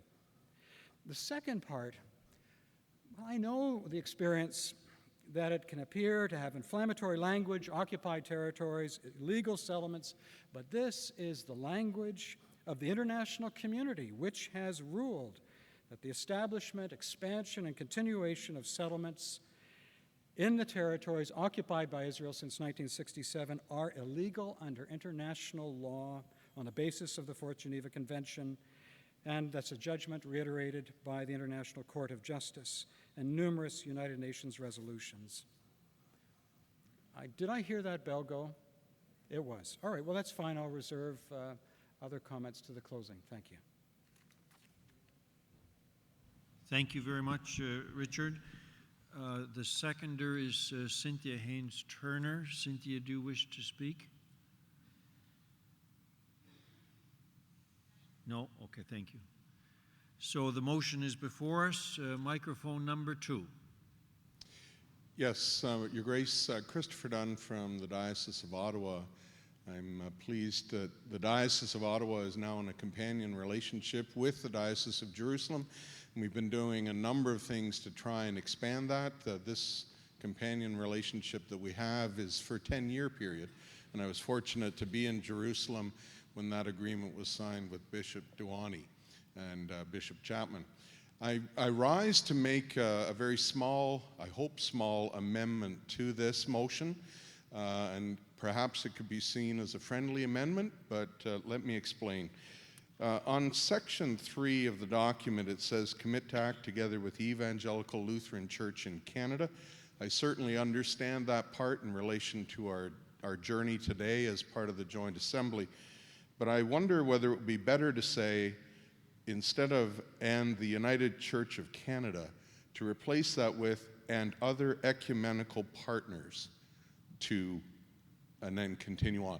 The reason for that is that certainly the agreement, as was referenced, the Kairos document is signed by a wide variety of people, prepared by the Greek Orthodox Church, the Latin Church, a whole number of them. But Kairos is also supported by the Canadian Conference of Catholic Bishops, the Presbyterian Church, the Quakers, and it would be good to be seeing ourselves as working together with everyone, along with our ecumenical partner here in this joint assembly. So I rise to make that amendment, if I may, to change it to other ecumenical partners in place of the United Church of Canada. Thank you. Can I just test with the mover and seconder of the resolution whether they regard that as a friendly amendment and would be prepared to incorporate it? Richard is saying yes. Cynthia? Yes.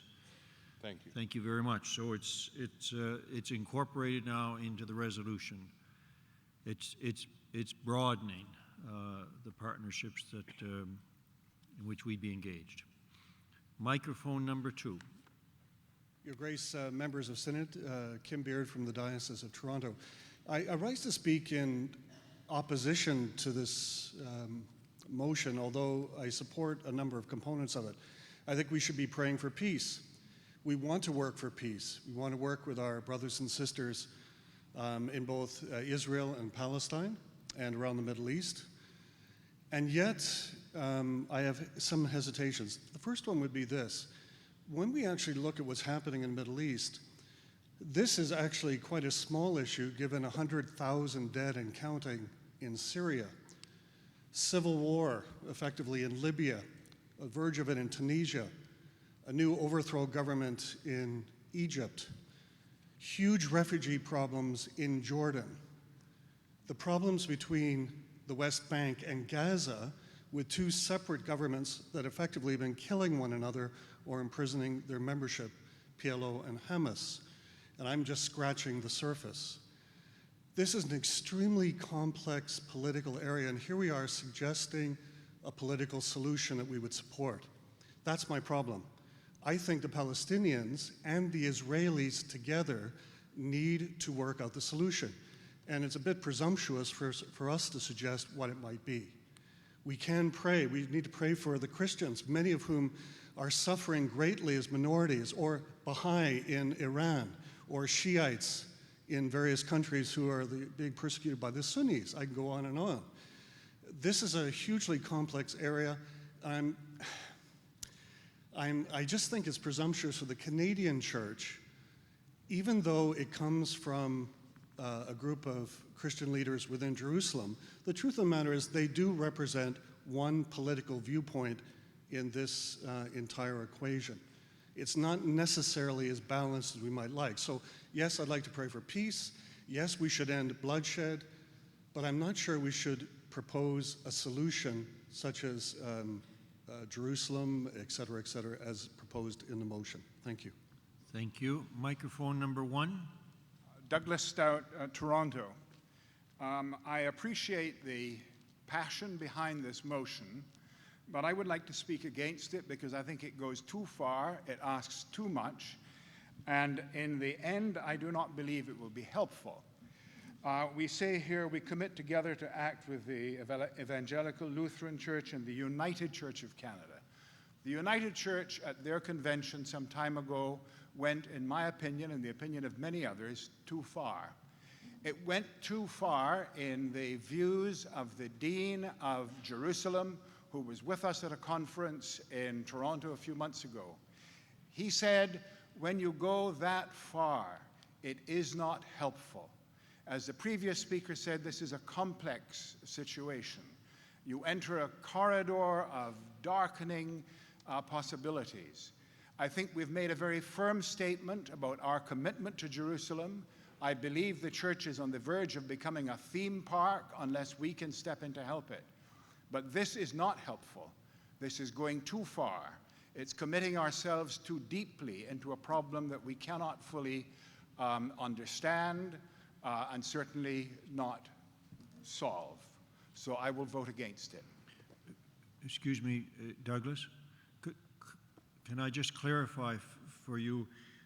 We actually had a friendly amendment to delete the words the United Church of Canada and exchange them for other ecumenical partners. So there isn't a specific reference to the United Church. I appreciate that, but Okay. I still think embedded in this, it's Yes, like, okay. this is like cotton wool with fish hooks in it. Thank you. Microphone number 2. Your Grace, David Parsons from the Arctic, members of Synod, I voted wholeheartedly for the previous motion. I am not in favor of this motion. I understand the passion behind it. To call upon Israel as an occupying force for this Synod and this church to be speaking in these areas, I have great difficulties with this. I remember at one of our general synods when we had talking about our own issue within our own country, and we had the blanket exercise.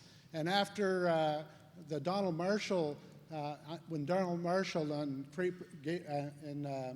Cape Breton Island was released from jail, And then our own inquiry, I forget the the justice who did the report, but are we prepared now to call upon all of Canada and all of the provinces to move off Aboriginal land, which they have legal entitlement to?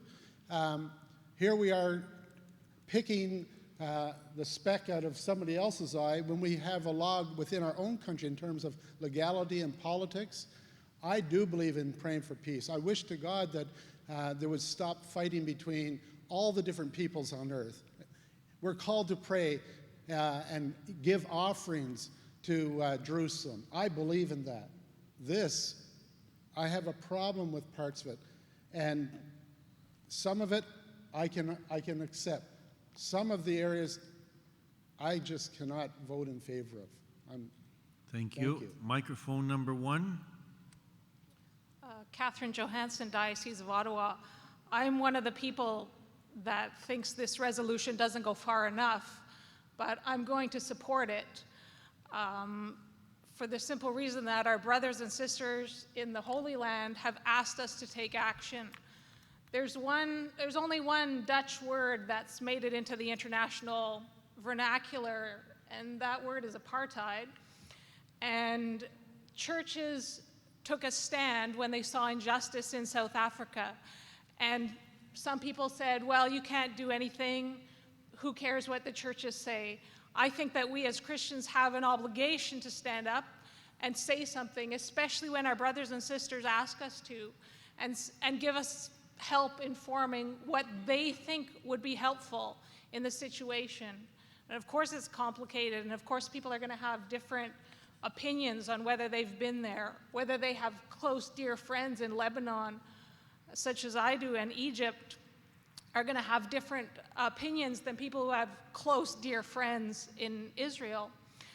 But I really think that we need to support this resolution. Thank you. Microphone number 2. Yes, Your Grace, members of the General Synod, Gene Packwood from Diocese of Calgary. I'm going to speak against the motion as well. Although I appreciate, I've not been there, and I respect Richard, and I really appreciate in part 2 of the motion, in sort of bullet 1 there, where the previous motion recognized the legitimate aspirations, rights, and needs of both Israelis and Palestinians to live in peace with dignity within sovereign and secure borders. But I think that what's happening in number 3 there is that there's a bias, and there are theologies and beliefs which deny the right of Israel to exist at all, and that's not addressed. There may be injustice done with the occupation in Palestine, but I think the lack of bias compels me to vote against this resolution. Thank you. Thank you. Microphone number 1.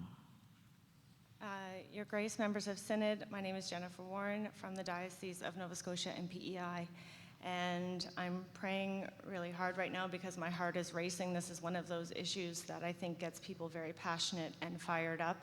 And I just want to make a couple of brief comments. I had the privilege to attend one of those Christian tour pilgrimage bus tours in 2011.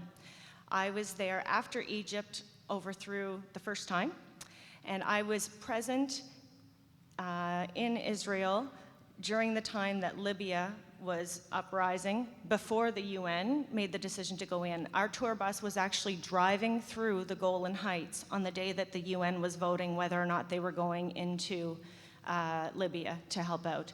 And let me tell you, some of the things that I saw were biblically inspiring, and some of the things that I saw were politically just outraging and made me furious. And I could talk for hours here about my experience, but I realize I probably have about 2 more minutes. So let me just address a couple of things. First, absolutely, prayers are needed. I've heard people talk about praying for peace. There's something called Sabile. They're an ecumenical body that every Thursday sends out a wave of prayer. They have a communion at 12 o'clock every Thursday, and they ask that people around the world at 12 o'clock noon pray for peace, and I've subscribed to their email. It's very easy. If you're serious about praying for peace in Israel, sign up for that website. I can send you the link. Second of all, I never realized how ignorant I actually was to what's going on over there. The Diocese of Jerusalem and the Holy Land encompasses, there's talk about what's going on in Syria and Jordan. Syria and Jordan are part of that diocese. And Bishop Douani, as a Palestinian, when I was there, was actually not allowed to leave Jerusalem because as a Palestinian, he had to have a special passport to get in through the security borders. And I had no idea that they're building walls in Jerusalem and in Israel, like the Berlin Wall. And I'm sorry to say, the Berlin Wall didn't come down with prayer alone. It came down with action. And so there's talk about darkening possibilities of getting involved with this. I think to turn a blind eye to what's going on in Israel is a much more darkening possibility. If you can imagine people from Ottawa and Hull who go back and forth across that bridge, or myself, Halifax, Dartmouth, having to go through a military checkpoint to get to your job every morning. And if that guard's in a bad mood, guess what? You become unemployed because you can't make it to work. It's just, please, educate yourselves. If you don't know what's going on there, that's what this motion is calling us to do, is to become informed and to just do what's right for political, social, human rights. The UN has said that they have those rights.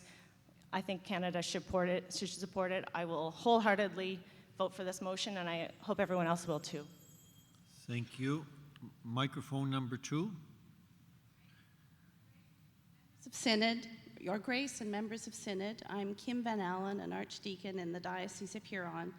I've had the privilege of serving as a member of the Windsor Women's Interfaith Initiative.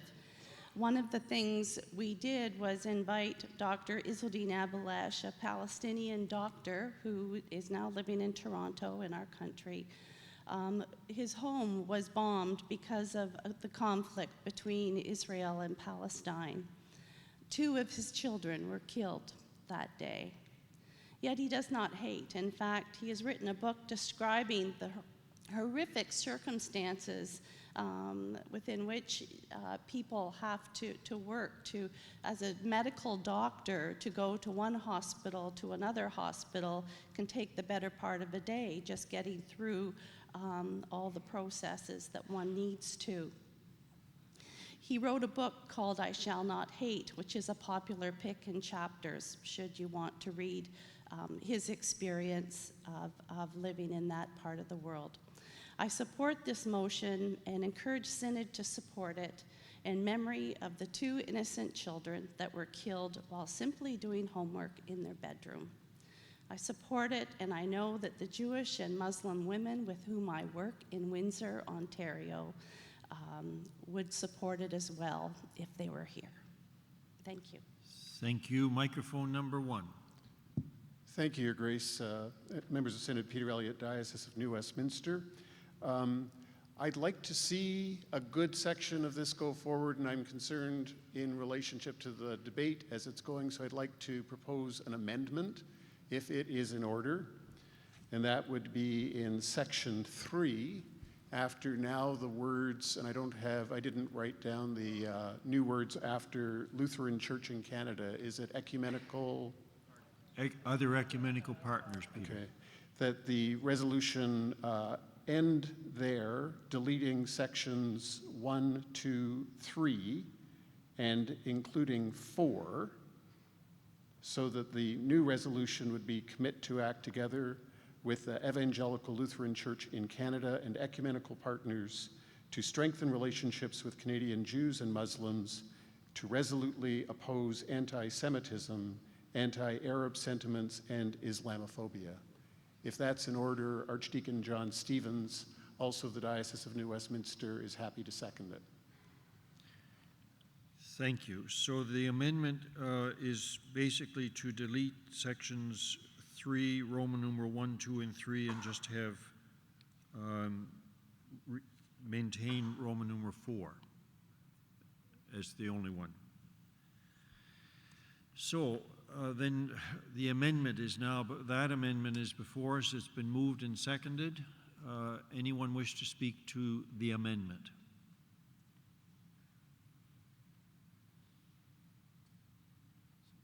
Yes? Microphone number 2. Margot Hearn, Diocese of Caledonia. I'd like to speak against the amendment. We're watering down what is a very strong and powerful statement from this synod to an area that is in deep pain and trouble. I'd vote against the amendment. Thank you. Thank you. Microphone number 1. Neil, are you speaking to the amendment? Thank you. Your Grace, members of Synod, Neil Elliott, Diocese of Kootenay. I also am rising to speak against the amendment. I believe that we need to educate ourselves about what is going on, and that will be lost. I believe we need to challenge and explore the theologies and beliefs that are talked about. That's important. We need to do that work, otherwise we remain in the darkness of ignorance. Thank you. Anyone else wishing to speak to the amendment? Yes? Okay, microphone number 2. Your Grace, Michael McGee from the Diocese of New Westminster, speaking in favor of the amendment. I met with a rabbi last week who was deeply disturbed about this motion, and I feel that it's important that we respect all the people in the Middle East, and there is a strong risk of anti-Semitism in the motion as it stands unamended. And the call to the boycott, divestment, and sanctions that are implied, that are requested out of the Kairos Palestine moment of truth is something that I cannot support. I fully supported the actions that we took as a nation in terms of the apartheid in South Africa, because that was what South Africans themselves were requesting. This is not a request coming from Israel, and I feel for us to get politically involved in this way is something that I cannot personally support. Thank you. Thank you. Microphone 2. Douglas, are you speaking to the amendment? Yes. And I would like to add to the amendment, as a friendly offer, the removal of Section 2, subsection 3, a call for an end of the Israeli occupation of Palestinian territories, West Bank, East Jerusalem, and Gaza. This is precisely this is the difficult piece of the negotiations that are going on, and just try to sweep that away as if you just walk away from everything and say, all right, buddies, we're all out. This is what I'm talking about, about cotton wool with fish hooks in it. But if that would be accepted as a friendly amendment, I would like to make that suggestion. Excuse me, Douglas, and with respect, that's another amendment, and we need to keep focused on the amendment that's before the House at this moment. You can return to the microphone to speak to another amendment, but we need to keep focused.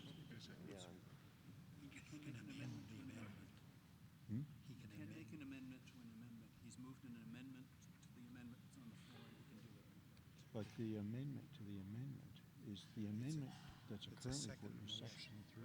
But you can amend the amendment. We can go down 2 levels, but no further. You can't do the 3rd degree. Pardon me. I've been corrected. And thank you very much. Douglas,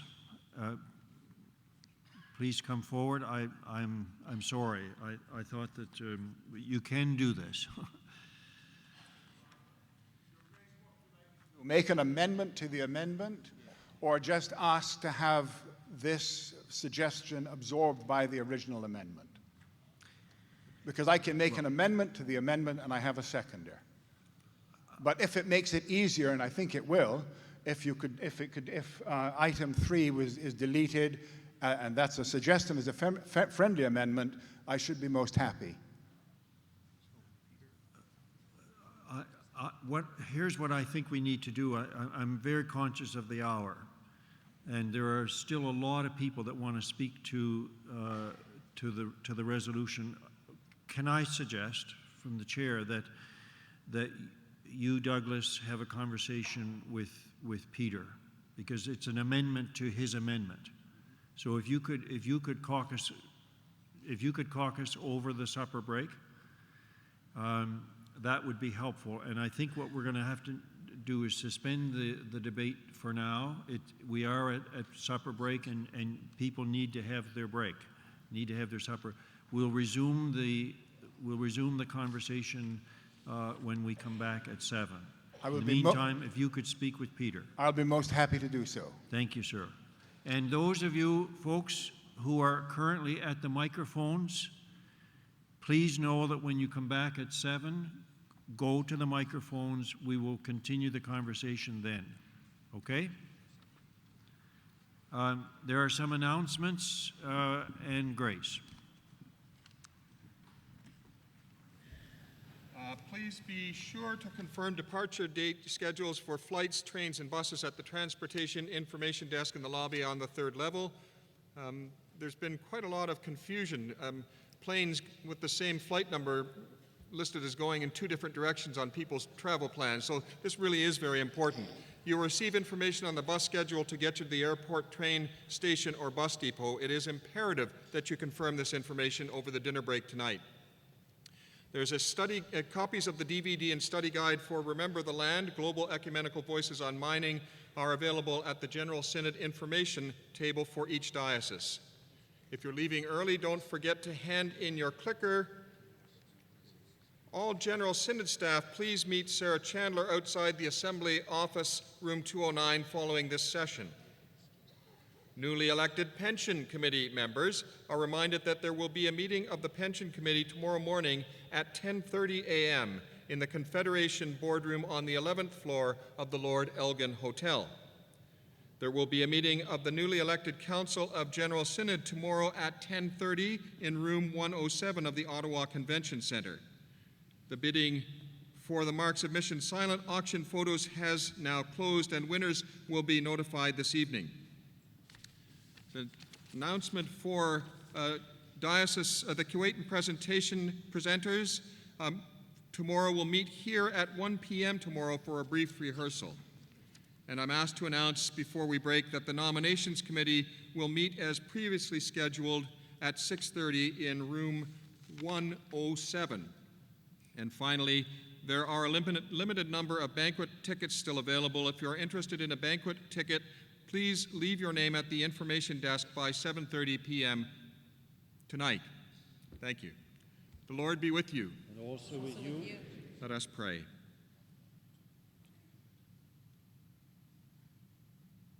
God, by your grace, you have made it possible for us to deliberate, to listen, to decide, to discern, to sense the leading of your Spirit. We give you thanks for all that has been in this meeting, for all that we have accomplished so far, and pray that you would continue to inform our hearts with the spirit of goodness and courage, compassion and justice, love and friendship together in your body as we continue our deliberations this evening. And now, in this break, grant us an opportunity to nourish our bodies and rest our spirits, that we might return to this place refreshed and renewed in our hope in you and in our conviction that we do this holy work together. Through Jesus Christ our Lord. Amen. Amen.